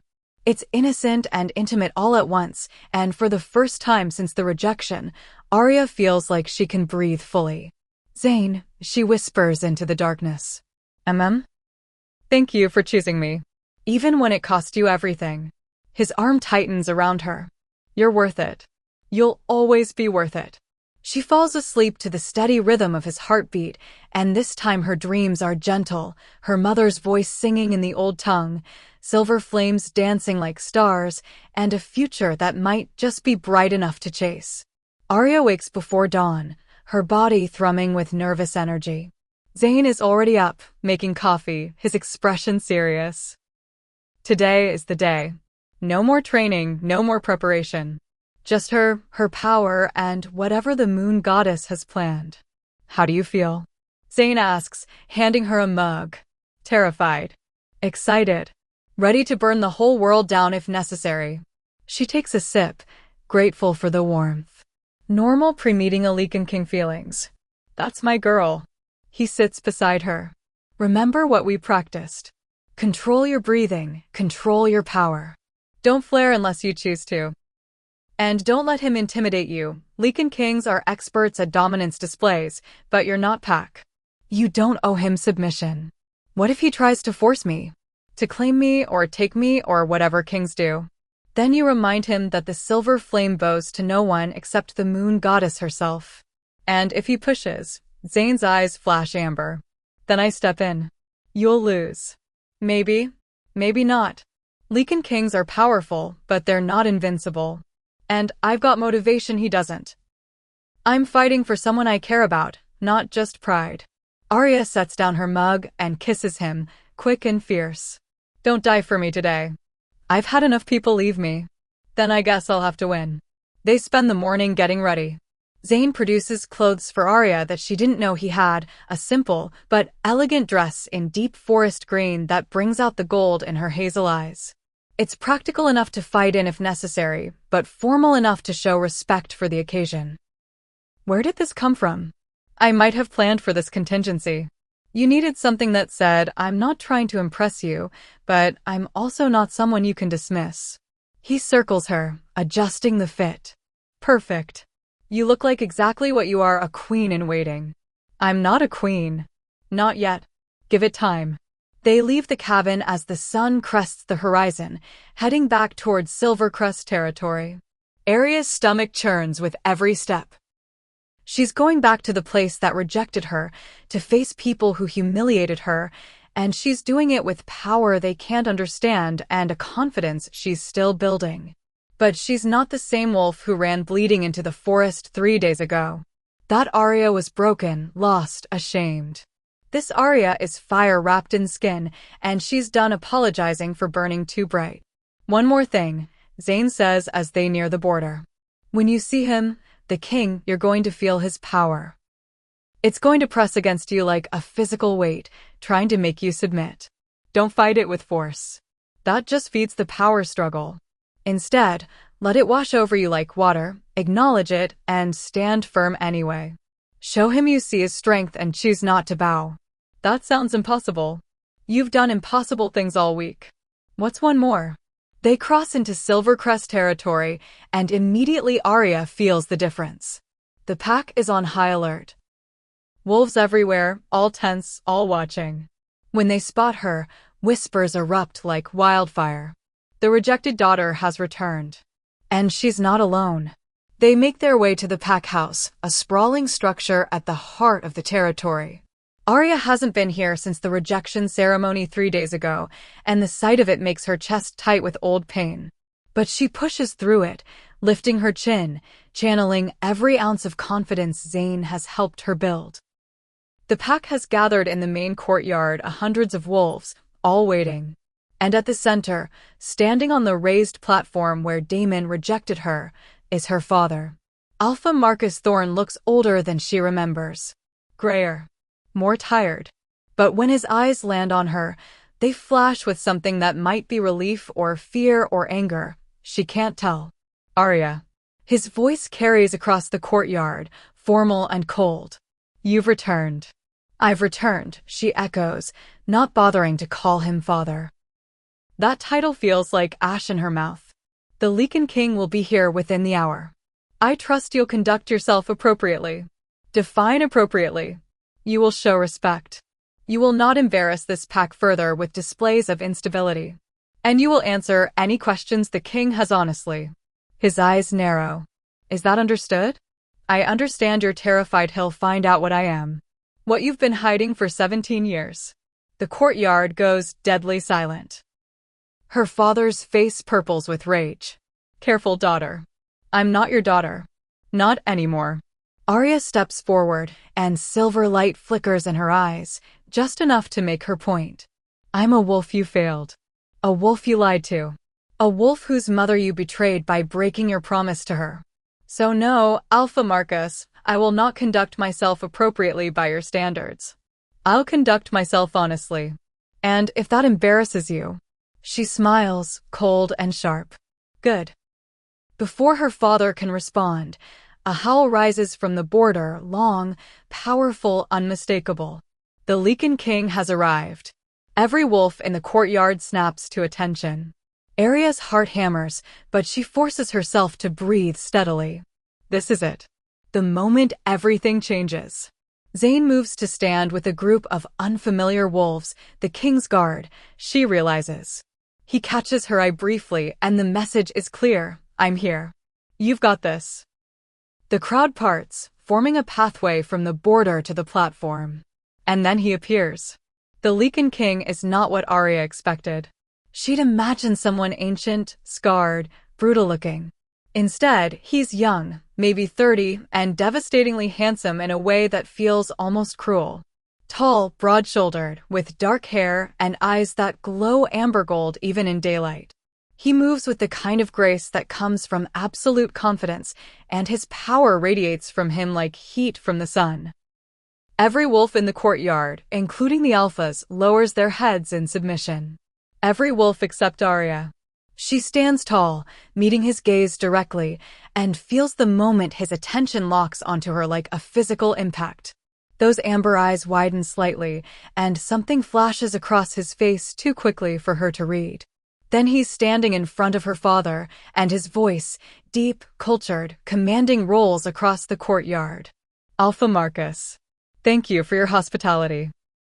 The honor is ours, Your Majesty. Her father practically grovels. Please, let me introduce you to the pack. In a moment, the king's eyes track back to Arya, and this time they don't look away. First, introduce me to her. The courtyard collectively holds its breath. Her father's jaw clenches. That's my daughter, Arya. She's of little consequence, Your Majesty. Simply, she's the silver flame bearer. The king's words cut through her father's excuses like a blade. The one from the prophecy. The wolf I've been searching for across 3 continents for the last 5 years. He takes a step toward Arya, and she feels Zayn tense from across the courtyard. Aren't you? Arya's mouth goes dry. She could lie. Should lie. But something in those amber eyes tells her he already knows the truth. Yes, she says, her voice steady despite her racing heart. I am. The reaction is immediate. Her father staggers like he's been struck. Daemon, standing with Lila on the edge of the crowd, goes pale. The entire pack erupts in whispers, shock rippling through them like a wave. But the king just smiles. It's not a kind smile. Finally. Do you have any idea how long I've been looking for you, Arya Thorne? I didn't know I was lost. Oh, you were very lost. Hidden, actually. Your father here did an excellent job of burying every record of your bloodline, every hint that Selene Ashwood's daughter survived. It took me 3 years just to find a whisper of your existence. Another 2 to track you to this pack. And even then, I had to send someone to confirm what you were. His eyes flick briefly to Zayn.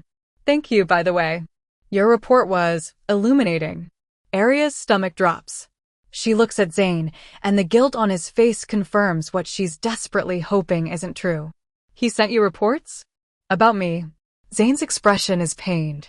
Arya, I can explain. Daily reports, the king continues, almost conversationally. Detailing your training, your progress, your growing power. How you went from terrified and broken to burning bright in just 3 days. How you managed to access the silver flame without proper instruction, which is remarkable, really. Most wolves need months. He turns back to Arya. I have to hand it to Zayn, he followed his orders perfectly. Find the silver flame bearer, confirm her identity, train her just enough to access her power, but not enough to fight back, and keep her distracted so she doesn't realize she's being delivered to me like a gift. The words hit like physical blows. Arya's chest constricts, her breathing going shallow. Everything, the training, the care, the kiss, all of it was part of a plan. Part of a manipulation. That's not. Zayn starts, moving forward, but the King's Guard blocks him. Stay where you are. You've done your job. Now let me finish mine. The king focuses entirely on Arya, and his smile widens. You should see your face right now. The betrayal. The hurt. It's almost beautiful. But here's the thing, Arya. This isn't a betrayal. This is fate. You were always meant to be here, standing in front of me. The prophecy says so. The moon goddess herself decreed it. You're the queen the Lycan king has been waiting for, and now that I've found you, I'm not letting you go. I don't belong to you. Arya's voice shakes, but she forces the words out. I don't care what your prophecy says. I'm not yours to claim. Actually, you are. Because I'm invoking the right of kings, an ancient law that gives a Lycan king the right to claim any wolf of significant power for the good of all packs. You're too dangerous, too valuable to be left with a small pack like Silvercrest. You need training, guidance, protection. Things I can provide. I don't want your protection. I want you to leave me alone. Not an option, I'm afraid. He extends his hand, and it's not a request. Come with me willingly, Arya, and this doesn't have to be ugly. Refuse, and I'll invoke my authority as king. Either way, you're leaving with me today. Arya looks around desperately. Her father won't meet her eyes. The coward is actually relieved someone else is taking the problem off his hands. Daemon looks stricken, but doesn't move. Lila is smiling, actually smiling, like she's glad to see Arya get taken away. And Zane is fighting against the guards holding him back, his face twisted with rage and regret, but he can't reach her. She's alone. Again. Always alone when it matters most. What if I fight you? She asks quietly. The king's expression shifts to something almost pitying. Then you'll lose. I've been training with my power for 15 years, Arya. You've had 3 days. You're strong, yes. Remarkable, even. But you're not strong enough to beat me. Not yet. So my choices are submit or lose? Your choices are accept your destiny with grace, or make this harder on yourself than it needs to be. I'm not your enemy. I'm the one who can teach you to truly control your power, who can protect you from wolves who'd want to use you or kill you. I'm offering you a throne, Arya. Most wolves would kill for that opportunity. Most wolves weren't lied to and manipulated into this position. Fair point. But the outcome remains the same. You're coming with me. The only question is whether you walk or I carry you. Silver flames erupt from Arya's palms, brighter and hotter than anything she's managed before. Raw emotion, betrayal, rage, fear, fueling them into something almost uncontrollable. I am not some prize to be claimed. I am not a tool for you to use. I am a wolf who's been lied to her entire life, and I am done being controlled by men who think they know what's best for me. Her voice rises, and the flames climb higher. So here's my answer, Your Majesty, go to hell. She throws the flames at him with everything she has. The king doesn't dodge. He stands there and lets the silver fire wash over him, and for a moment, Arya thinks she's actually hurt him. Then the flames part like a curtain, revealing him completely unharmed, his amber eyes glowing brighter. Impressive. Most wolves can't even summon the flame on their first attempt against a Lycan king. You manage to maintain control while attacking. He sounds genuinely pleased. You're going to be magnificent once I'm done training you. I don't want your training. You don't have a choice.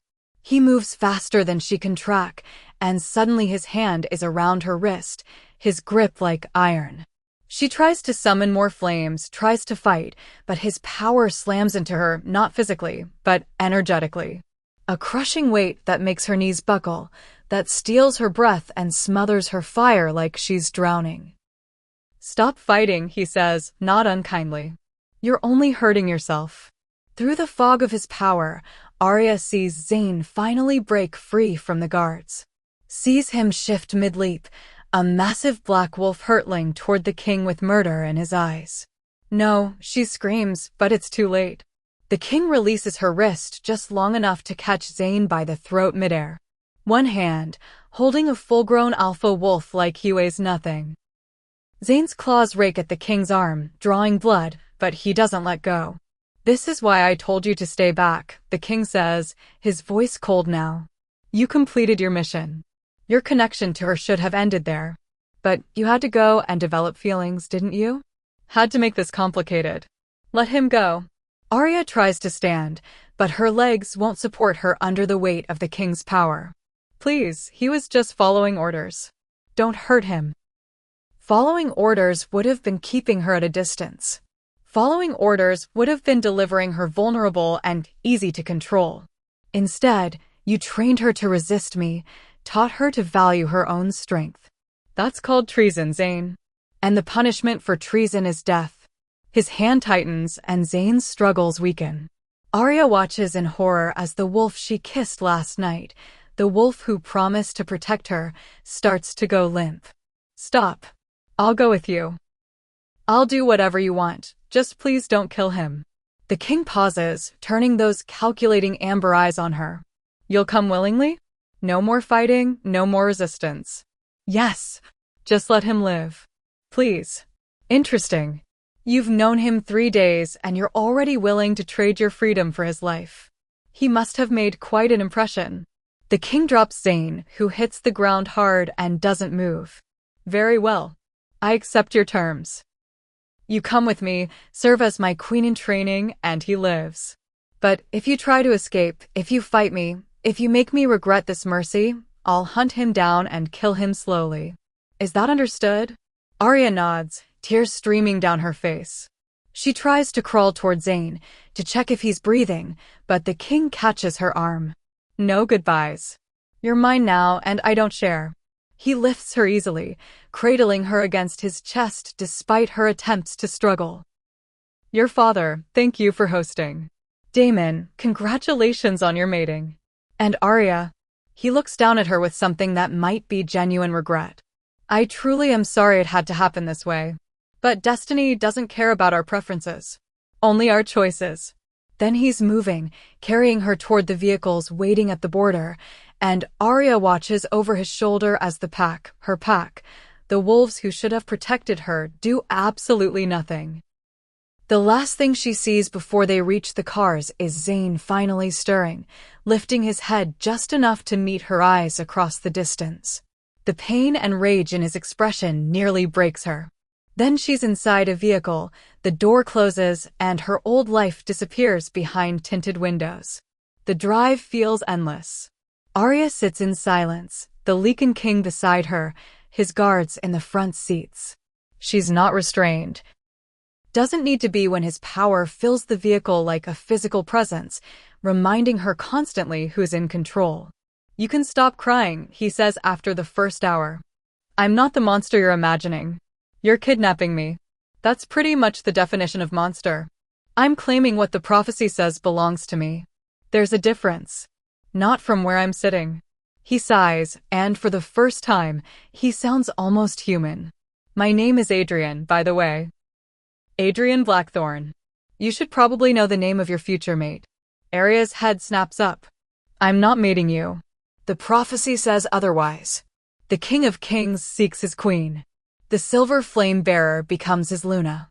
It's been written for centuries. Prophecies aren't contracts.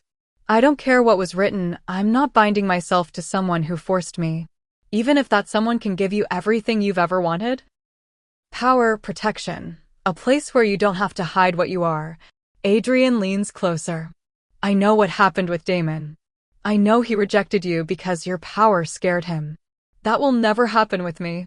I'm not afraid of your fire, Arya. I want it. You want to control it. There's a difference. Perhaps. But consider the alternative, going back to Silvercrest where your father will lock you away out of fear. Running rogue where every alpha with ambition will hunt you for your bloodline. Or staying with Zane, who betrayed you for money. His voice softens. I'm offering you a kingdom, Arya. A chance to be more than just a rejected she-wolf. Why is that so terrible? Because it's not my choice.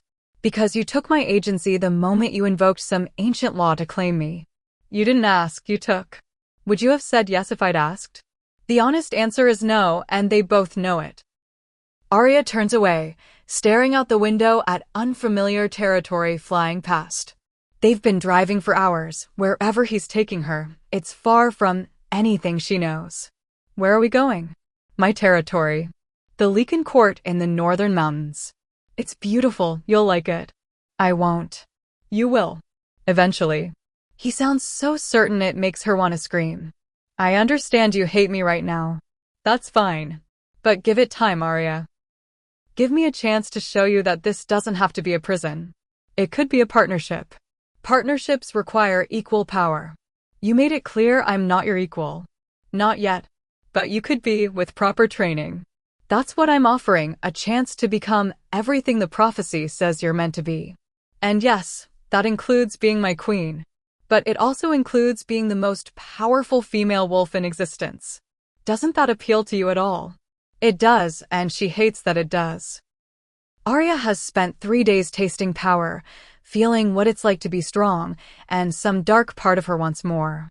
Wants to become so powerful that no one, not Daemon, not her father, not even this Lycan king, can ever control her again. But she won't admit that to him. They arrive at the Lycan court as the sun is setting. It's not what Arya expected. Instead of a fortress, it's a sprawling compound built into the mountainside, all natural stone and huge windows that let in the fading light. It's beautiful in a wild, untamed way that reminds her of the Moonstone Circle. Adrian helps her out of the vehicle. She doesn't want his help, but her legs are unsteady after hours of sitting. The moment her feet touch the ground, she feels it. This place is saturated with power. Ancient, deep, almost overwhelming. The court sits on one of the oldest pack grounds in existence, Adrian explains, noticing her reaction. The first Lycan king built his seat of power here because the earth itself resonates with lunar energy. You'll find your flames respond more strongly here. Lucky me. He guides her inside, through hallways lined with tapestries showing wolf history, ancient battles, legendary alphas, ceremonies under full moons. Other wolves bow as Adrian passes, all of them powerful, all of them watching Arya with expressions ranging from curiosity to hostility. They've heard the prophecy, Adrian says quietly. They know what you are. Some of them resent you for it. They think a king should choose his queen, not have her chosen by fate. Others are excited to see if you live up to the legend. Either way, you'll have to prove yourself. I don't have to prove anything to anyone. That attitude will make you enemies. I already have enemies. What's a few more? Despite everything, Adrian smiles. There's that fire. Good. You're going to need it. He brings her to a suite of rooms, large, beautifully furnished, with windows overlooking the mountains. A gilded cage, essentially. Arya walks to the center of the main room and turns to face him. What happens now? Now you rest. Tomorrow, we begin your real training. Not the abbreviated version Zane gave you, but the full education of a silver flame bearer. History, technique, control, combat. Everything you need to stand at my side as an equal. And if I refuse? Then you'll stay in these rooms, comfortable but isolated, until you change your mind. I won't force you to train, Arya. But I also won't release you. So your choice is participate and gain power, or resist and gain nothing. What will it be? Arya wants to throw his offer in his face. Wants to summon her flames and burn this entire place to the ground. But she's exhausted, emotionally wrung out, and she knows she's not strong enough yet to fight a Lycan king and his entire court. So she lies. Fine. I'll train. But I'm not mating you, and I'm not staying forever. This is temporary until I figure out how to escape. At least you're honest about your intentions. I can work with that. Adrian moves toward the door, then pauses. One more thing, don't bother trying to contact Zane. I've had his communications blocked. As far as he knows, you're content here. It's better for both of you that way. You're a bastard. I'm a king. Sometimes they're the same thing. He closes the door behind him, and Arya hears the unmistakable sound of a lock clicking into place. She's alone in a beautiful prison, claimed by a king she doesn't want, separated from the one person who made her feel like she mattered. And she is absolutely done being a victim. Arya walks to the window, placing her palms against the glass. She can feel the lunar energy Adrian mentioned, thrumming through the earth, calling to the silver flame in her blood. He thinks keeping her here will make her compliant. Thinks training her will make her loyal. He has no idea what he's actually created. Because Arya isn't the broken, rejected she-wolf anymore. She's not even the girl who burned Daemon 3 days ago. She's something new, something forged in betrayal and pain and rage, and she's going to become powerful enough that when she finally leaves this place, no one, not Adrian, not her father, not anyone, will be able to stop her. Silver flames ignite in her palms, brighter than ever, and she watches them dance against the darkening sky. "You want a queen?" she whispers to the empty room. "Fine. I'll become your queen. But not because you forced me. Because I choose to take everything you're offering to teach me, everything you're offering to give me, and I'll use it to become so powerful that one day, I won't need your permission to leave. I'll just burn my way out." The flames flare brighter in response, as if the silver fire itself approves of her plan. And somewhere, deep in her bones, Arya swears she hears her mother's voice. "That's my daughter. Burn bright, little flame. Burn bright enough to blind them all." 3 weeks at the Lycan court changes everything. Adrian wasn't lying about the training. Every morning before dawn, Arya is in the practice yards, learning not just how to summon her flames, but how to weaponize them. How to create barriers of silver fire, how to heal with controlled burns, how to track other wolves by the heat signatures they leave behind. Her instructors are the best warriors in the court, and they don't go easy on her. They push her until she collapses, then push her further. And slowly, painfully, she gets stronger. But it's not just physical training. Adrian insists she learn politics, pack law, history. He wants her to understand the responsibility that comes with power, the weight of leadership. He brings her to court sessions where she watches him make decisions that affect thousands of wolves, and despite herself, she starts to understand why he's king. He's ruthless when necessary, but he's also fair. He listens to grievances, considers evidence, makes hard choices that favor the good of all packs over individual desires. He's nothing like her father. There's no cruelty in him, no petty politics. Just a wolf trying to hold together a world that constantly threatens to tear itself apart. And that makes hating him complicated. They have dinner together most evenings, his insistence, not hers. He asks about her training, shares stories from his own youth, treats her like an actual person instead of a possession. It's disarming and infuriating in equal measure. "You're getting stronger," Adrian says one evening, 3 weeks into her captivity. "Your instructors say you've progressed faster than anyone they've seen." "Good. Then I'll be strong enough to leave soon." "Still planning your escape?" "Every single day." He smiles, almost fondly. "I'd be disappointed if you weren't. But I'm curious, when you do leave, where will you go? Back to Silvercrest? They made it clear you're not wanted. Somewhere far away from kings who think they can claim wolves like property." "Fair. But before you go, at least let me teach you everything. You deserve to know the full extent of your power, regardless of whether you choose to stay." It's a reasonable offer, and that's what makes it dangerous. Arya finds herself actually enjoying some of the training, actually appreciating Adrian's knowledge. He's been studying the old bloodlines for years, knows things about her heritage that no one else could teach her. But she never forgets that she's here against her will. Never forgets Zane's face as she was taken away. Never stops planning her escape. Late at night, when the court is quiet, she practices in secret. Not the controlled exercises Adrian's instructors teach, but raw, emotional burns. She pushes her power further than she's supposed to, testing limits, seeing how hot she can burn, how bright she can shine. And slowly, carefully, she starts to understand something Adrian hasn't taught her yet. The silver flame doesn't just burn physical things.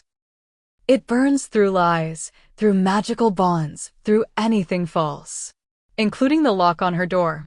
It happens on the night of the full moon, for weeks after her capture. The entire court is gathered for the lunar ceremony, a monthly ritual where wolves honor the moon goddess and renew their bonds to the pack. Arya is expected to attend at Adrian's side, to play the part of his queen-in-waiting. She gets dressed in the formal gown he's provided. Silver fabric that shimmers like her flames, fitted perfectly to her frame. She looks the part of a Luna, and that's exactly what she needs. The ceremony is beautiful.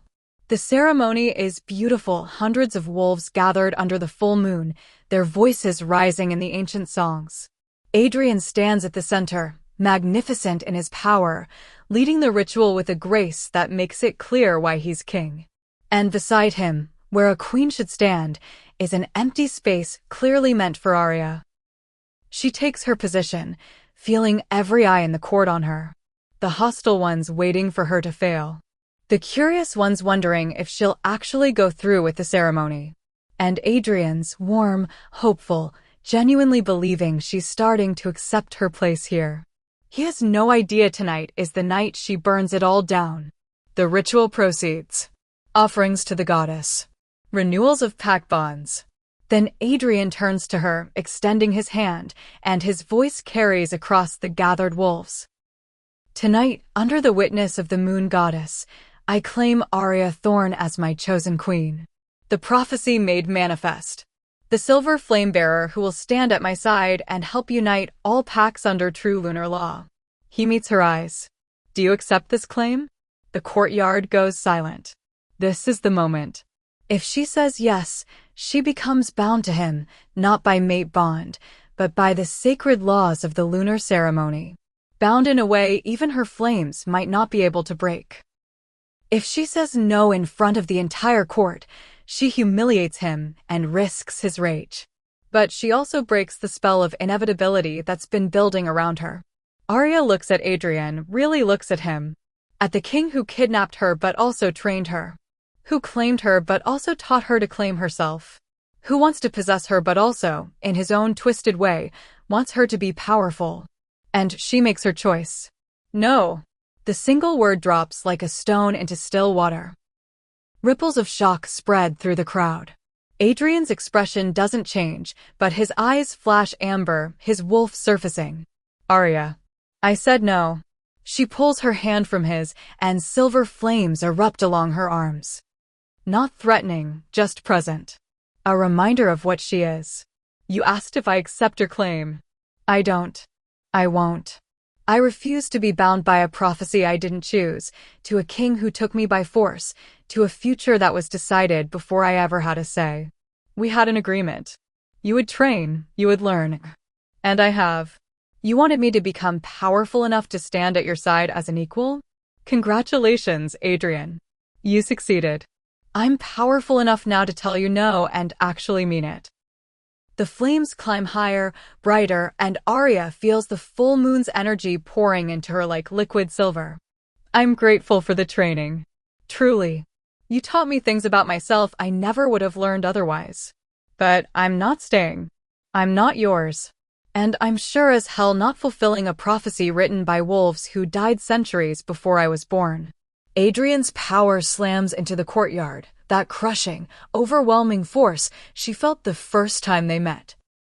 Every wolf except Arya drops to their knees, heads bowed in forced submission.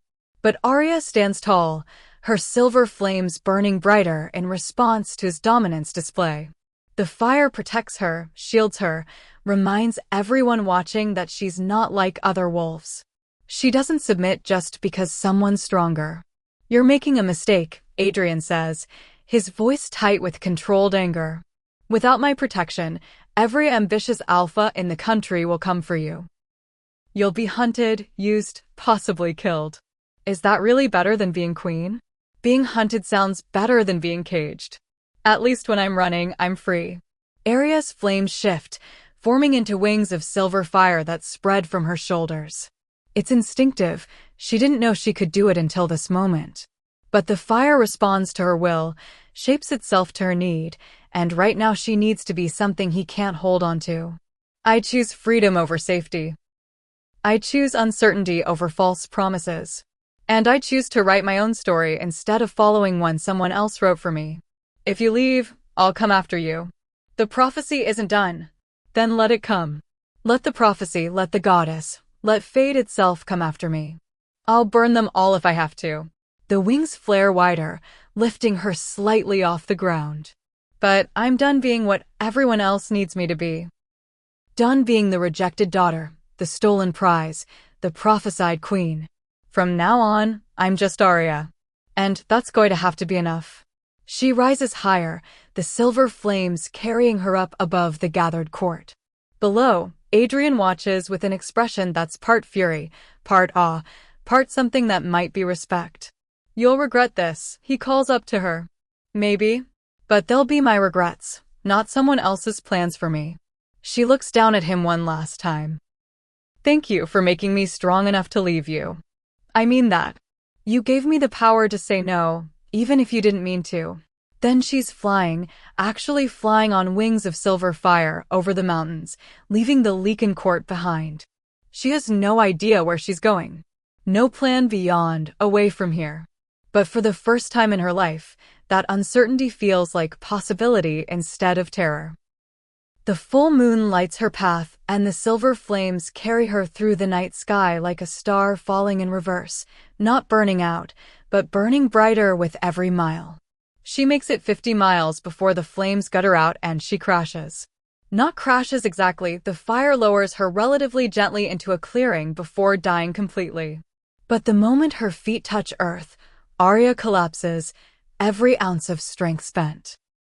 Flying apparently takes more energy than she'd calculated, and she's drained to her bones. She lies in the grass, staring up at the moon, her body trembling with exhaustion and adrenaline and the magnitude of what she just did. She escaped a Lycan king. She rejected a prophecy. She chose herself over destiny. And she has absolutely no idea what happens next. "You looked like a falling star."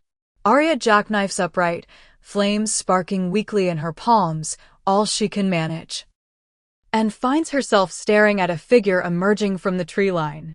Zane. He looks different than she remembers. Thinner, like he hasn't been eating properly. There are dark circles under his amber eyes. But he's alive, he's here, and he's looking at her like she's the answer to a prayer he didn't think would be heard.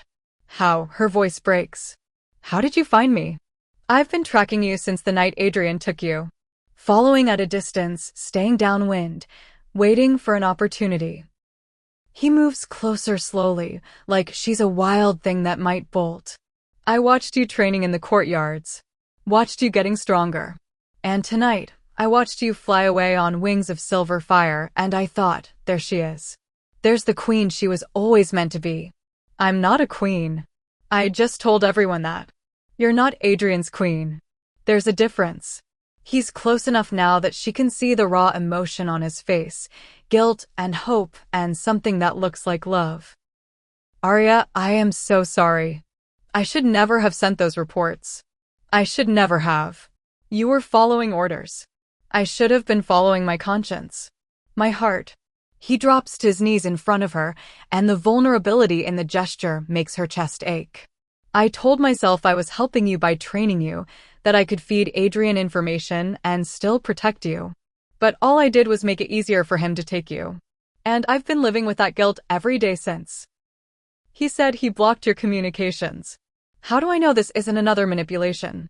"You don't. You just have to choose whether to trust me." Zane meets her eyes. "And I know I haven't earned that trust back. I know I might never earn it back. But I'm here, Arya.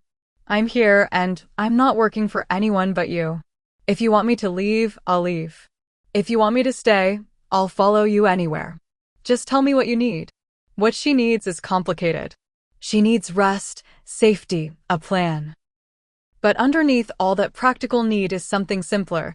She needs someone to see her not as a prophecy or a power or a prize, but as just Arya. Broken and strong and scared and fierce all at once. She stops, throat tight. "I need someone to tell me I made the right choice. That walking away from everything Adrian offered, the power, the protection, the throne, wasn't the stupidest decision of my life. You made the only choice that mattered. You chose yourself." Zane reaches out slowly, giving her time to pull away, and cups her face gently. "You chose freedom over safety, truth over comfort. That's not stupid, Arya. That's brave. That's the most queen-like thing you could have done." The tears she's been holding back since the ceremony finally fall. All the exhaustion, fear, and overwhelming uncertainty crashes over her, and she lets Zane pull her into his arms. He holds her while she cries, while she shakes, while she processes everything that's happened. What do I do now? She whispers against his chest. Adrian will come after me. Other alphas will hear about what I am and try to claim me. I have nowhere to go, no pack, no. You have me. If you want me. He pulls back just enough to look at her. I know I don't deserve another chance. But if you'll let me, I'll spend every day proving that I'm on your side. Really on your side, not serving some other agenda. He'll kill you if he finds out you're helping me. Then we don't get found. We stay ahead of him, keep moving, build our own path. Zane's smile is crooked. You said you wanted to write your own story. Let me help you write it. Not as your keeper or your trainer, but as someone who chose you before the prophecy, before the power, before any of it mattered. Arya studies his face, searching for any hint of deception. But all she sees is exhausted sincerity and a desperate hope that she'll say yes. If I take you back, she says slowly, things are different this time. No secrets. No hidden agendas. You tell me everything, even the ugly parts. Deal. And I'm in charge. My choices, my decisions. You're not protecting me, you're standing with me. There's a difference. Absolutely. And if you ever betray me again, I will burn you so completely there won't be ashes left to bury. Wouldn't expect anything less. He grins. So is that a yes? Instead of answering, Arya kisses him. It's different from the kiss at the cabin, less desperate, more certain. A choice she's making with full knowledge and agency. When they break apart, both of them are breathless. That's a yes, she confirms. But we need to move. Adrian will send trackers as soon as he realizes I'm actually gone and not just flying circles around his territory. I have a safe house about 20 miles north. We can rest there, make a plan. Zane helps her stand, supporting her when her legs wobble. Think you can make it? I flew 50 miles on fire wings. I can manage a walk. That's my girl. They move through the forest, Zane guiding them along paths that hide their scent, Arya conserving her strength for when they'll inevitably need it.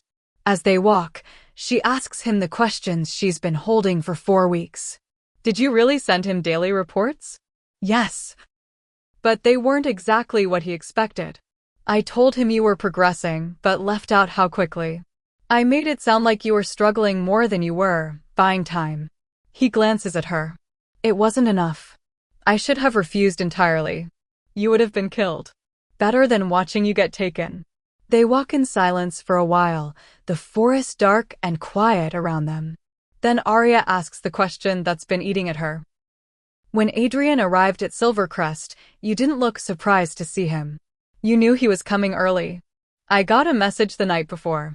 He changed his timeline because one of Damon's wolves reported seeing you use silver flames.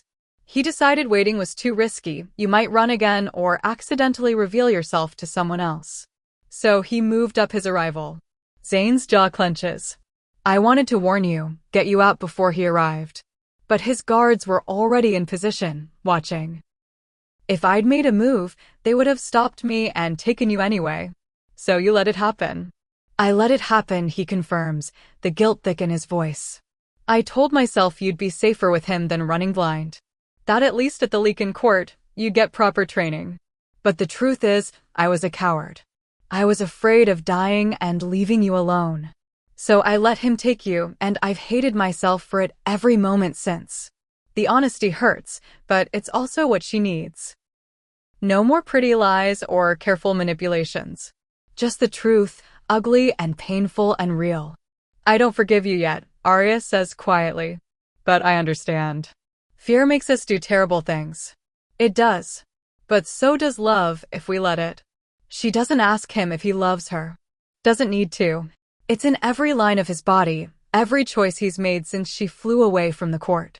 And maybe, eventually, when the wounds aren't so fresh, she'll be ready to say it back. But for now, walking through the forest with a wolf who chose her over his king, heading toward an uncertain future with nothing but her flames and her freedom, for now, this is enough.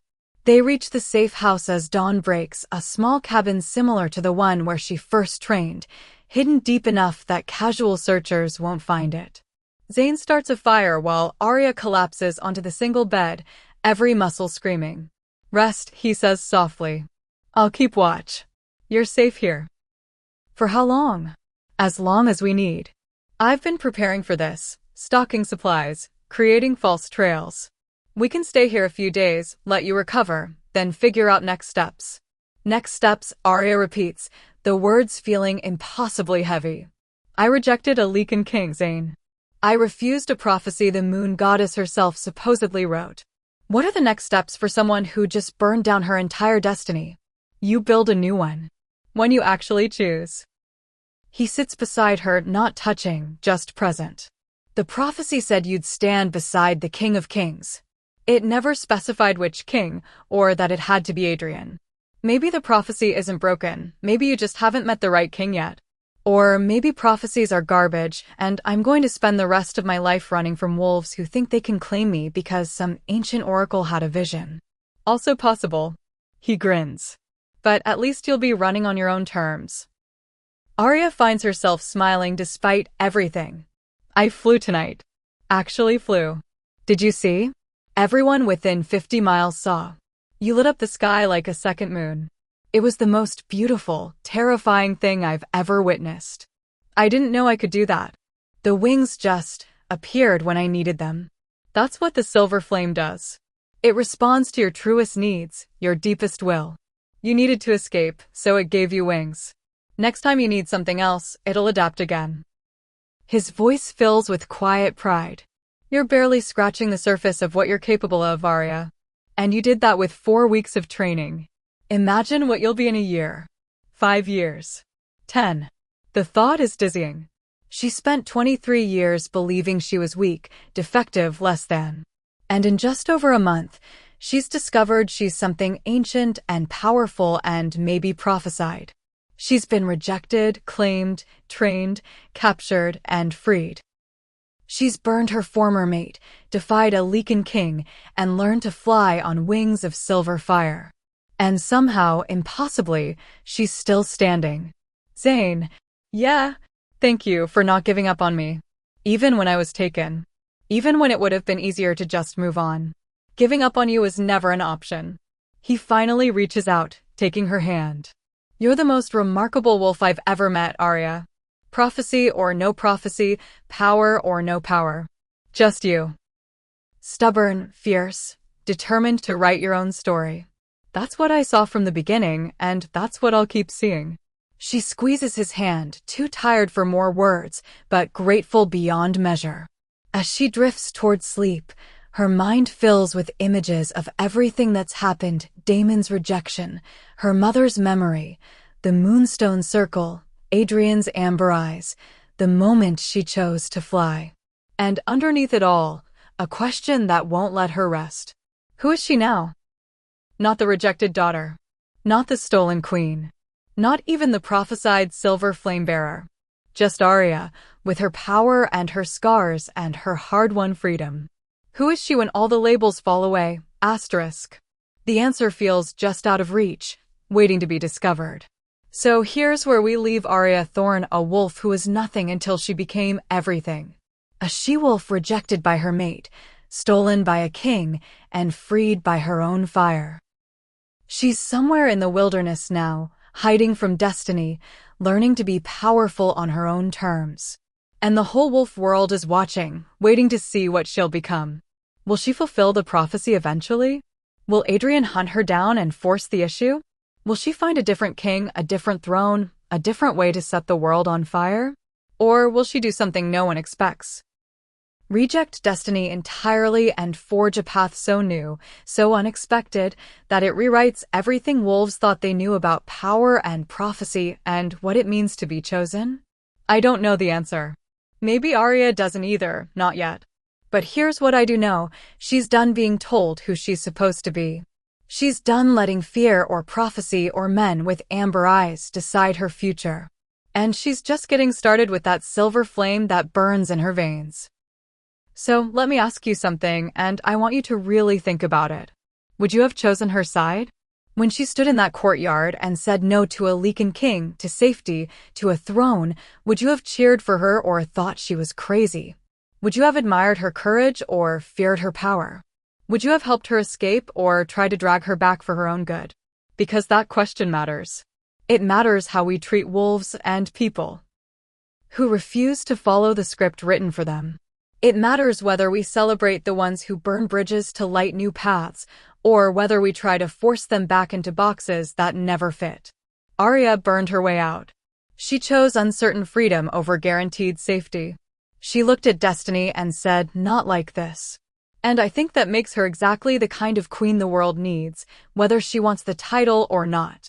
If this story lit something inside you, if you felt Arya's pain when Daemon rejected her, her rage when Adrian claimed her, her triumph when she flew away on wings of fire, then you need to subscribe to Shayla's Romance Library right now. Because this is what we do here. We tell stories about wolves who break instead of bending. About she-wolves who are told they're too much and decide to be even more. About power that comes from within, not from the males who think they can bestow it. Hit that subscribe button. Ring the bell so you never miss a story. And drop a comment telling me, what would you do if you were Arya? Would you have stayed with Adrian and taken his training? Would you have gone back to Zayn despite his betrayal? Or would you have done exactly what she did and burned your way out, consequences be damned? I want to know. Because these stories, these wolves, these impossible choices, they're not just entertainment. They're questions we all face in different forms. When do you stay and when do you run? When do you trust and when do you guard your heart? When do you accept the destiny others write for you, and when do you grab the pen and write your own?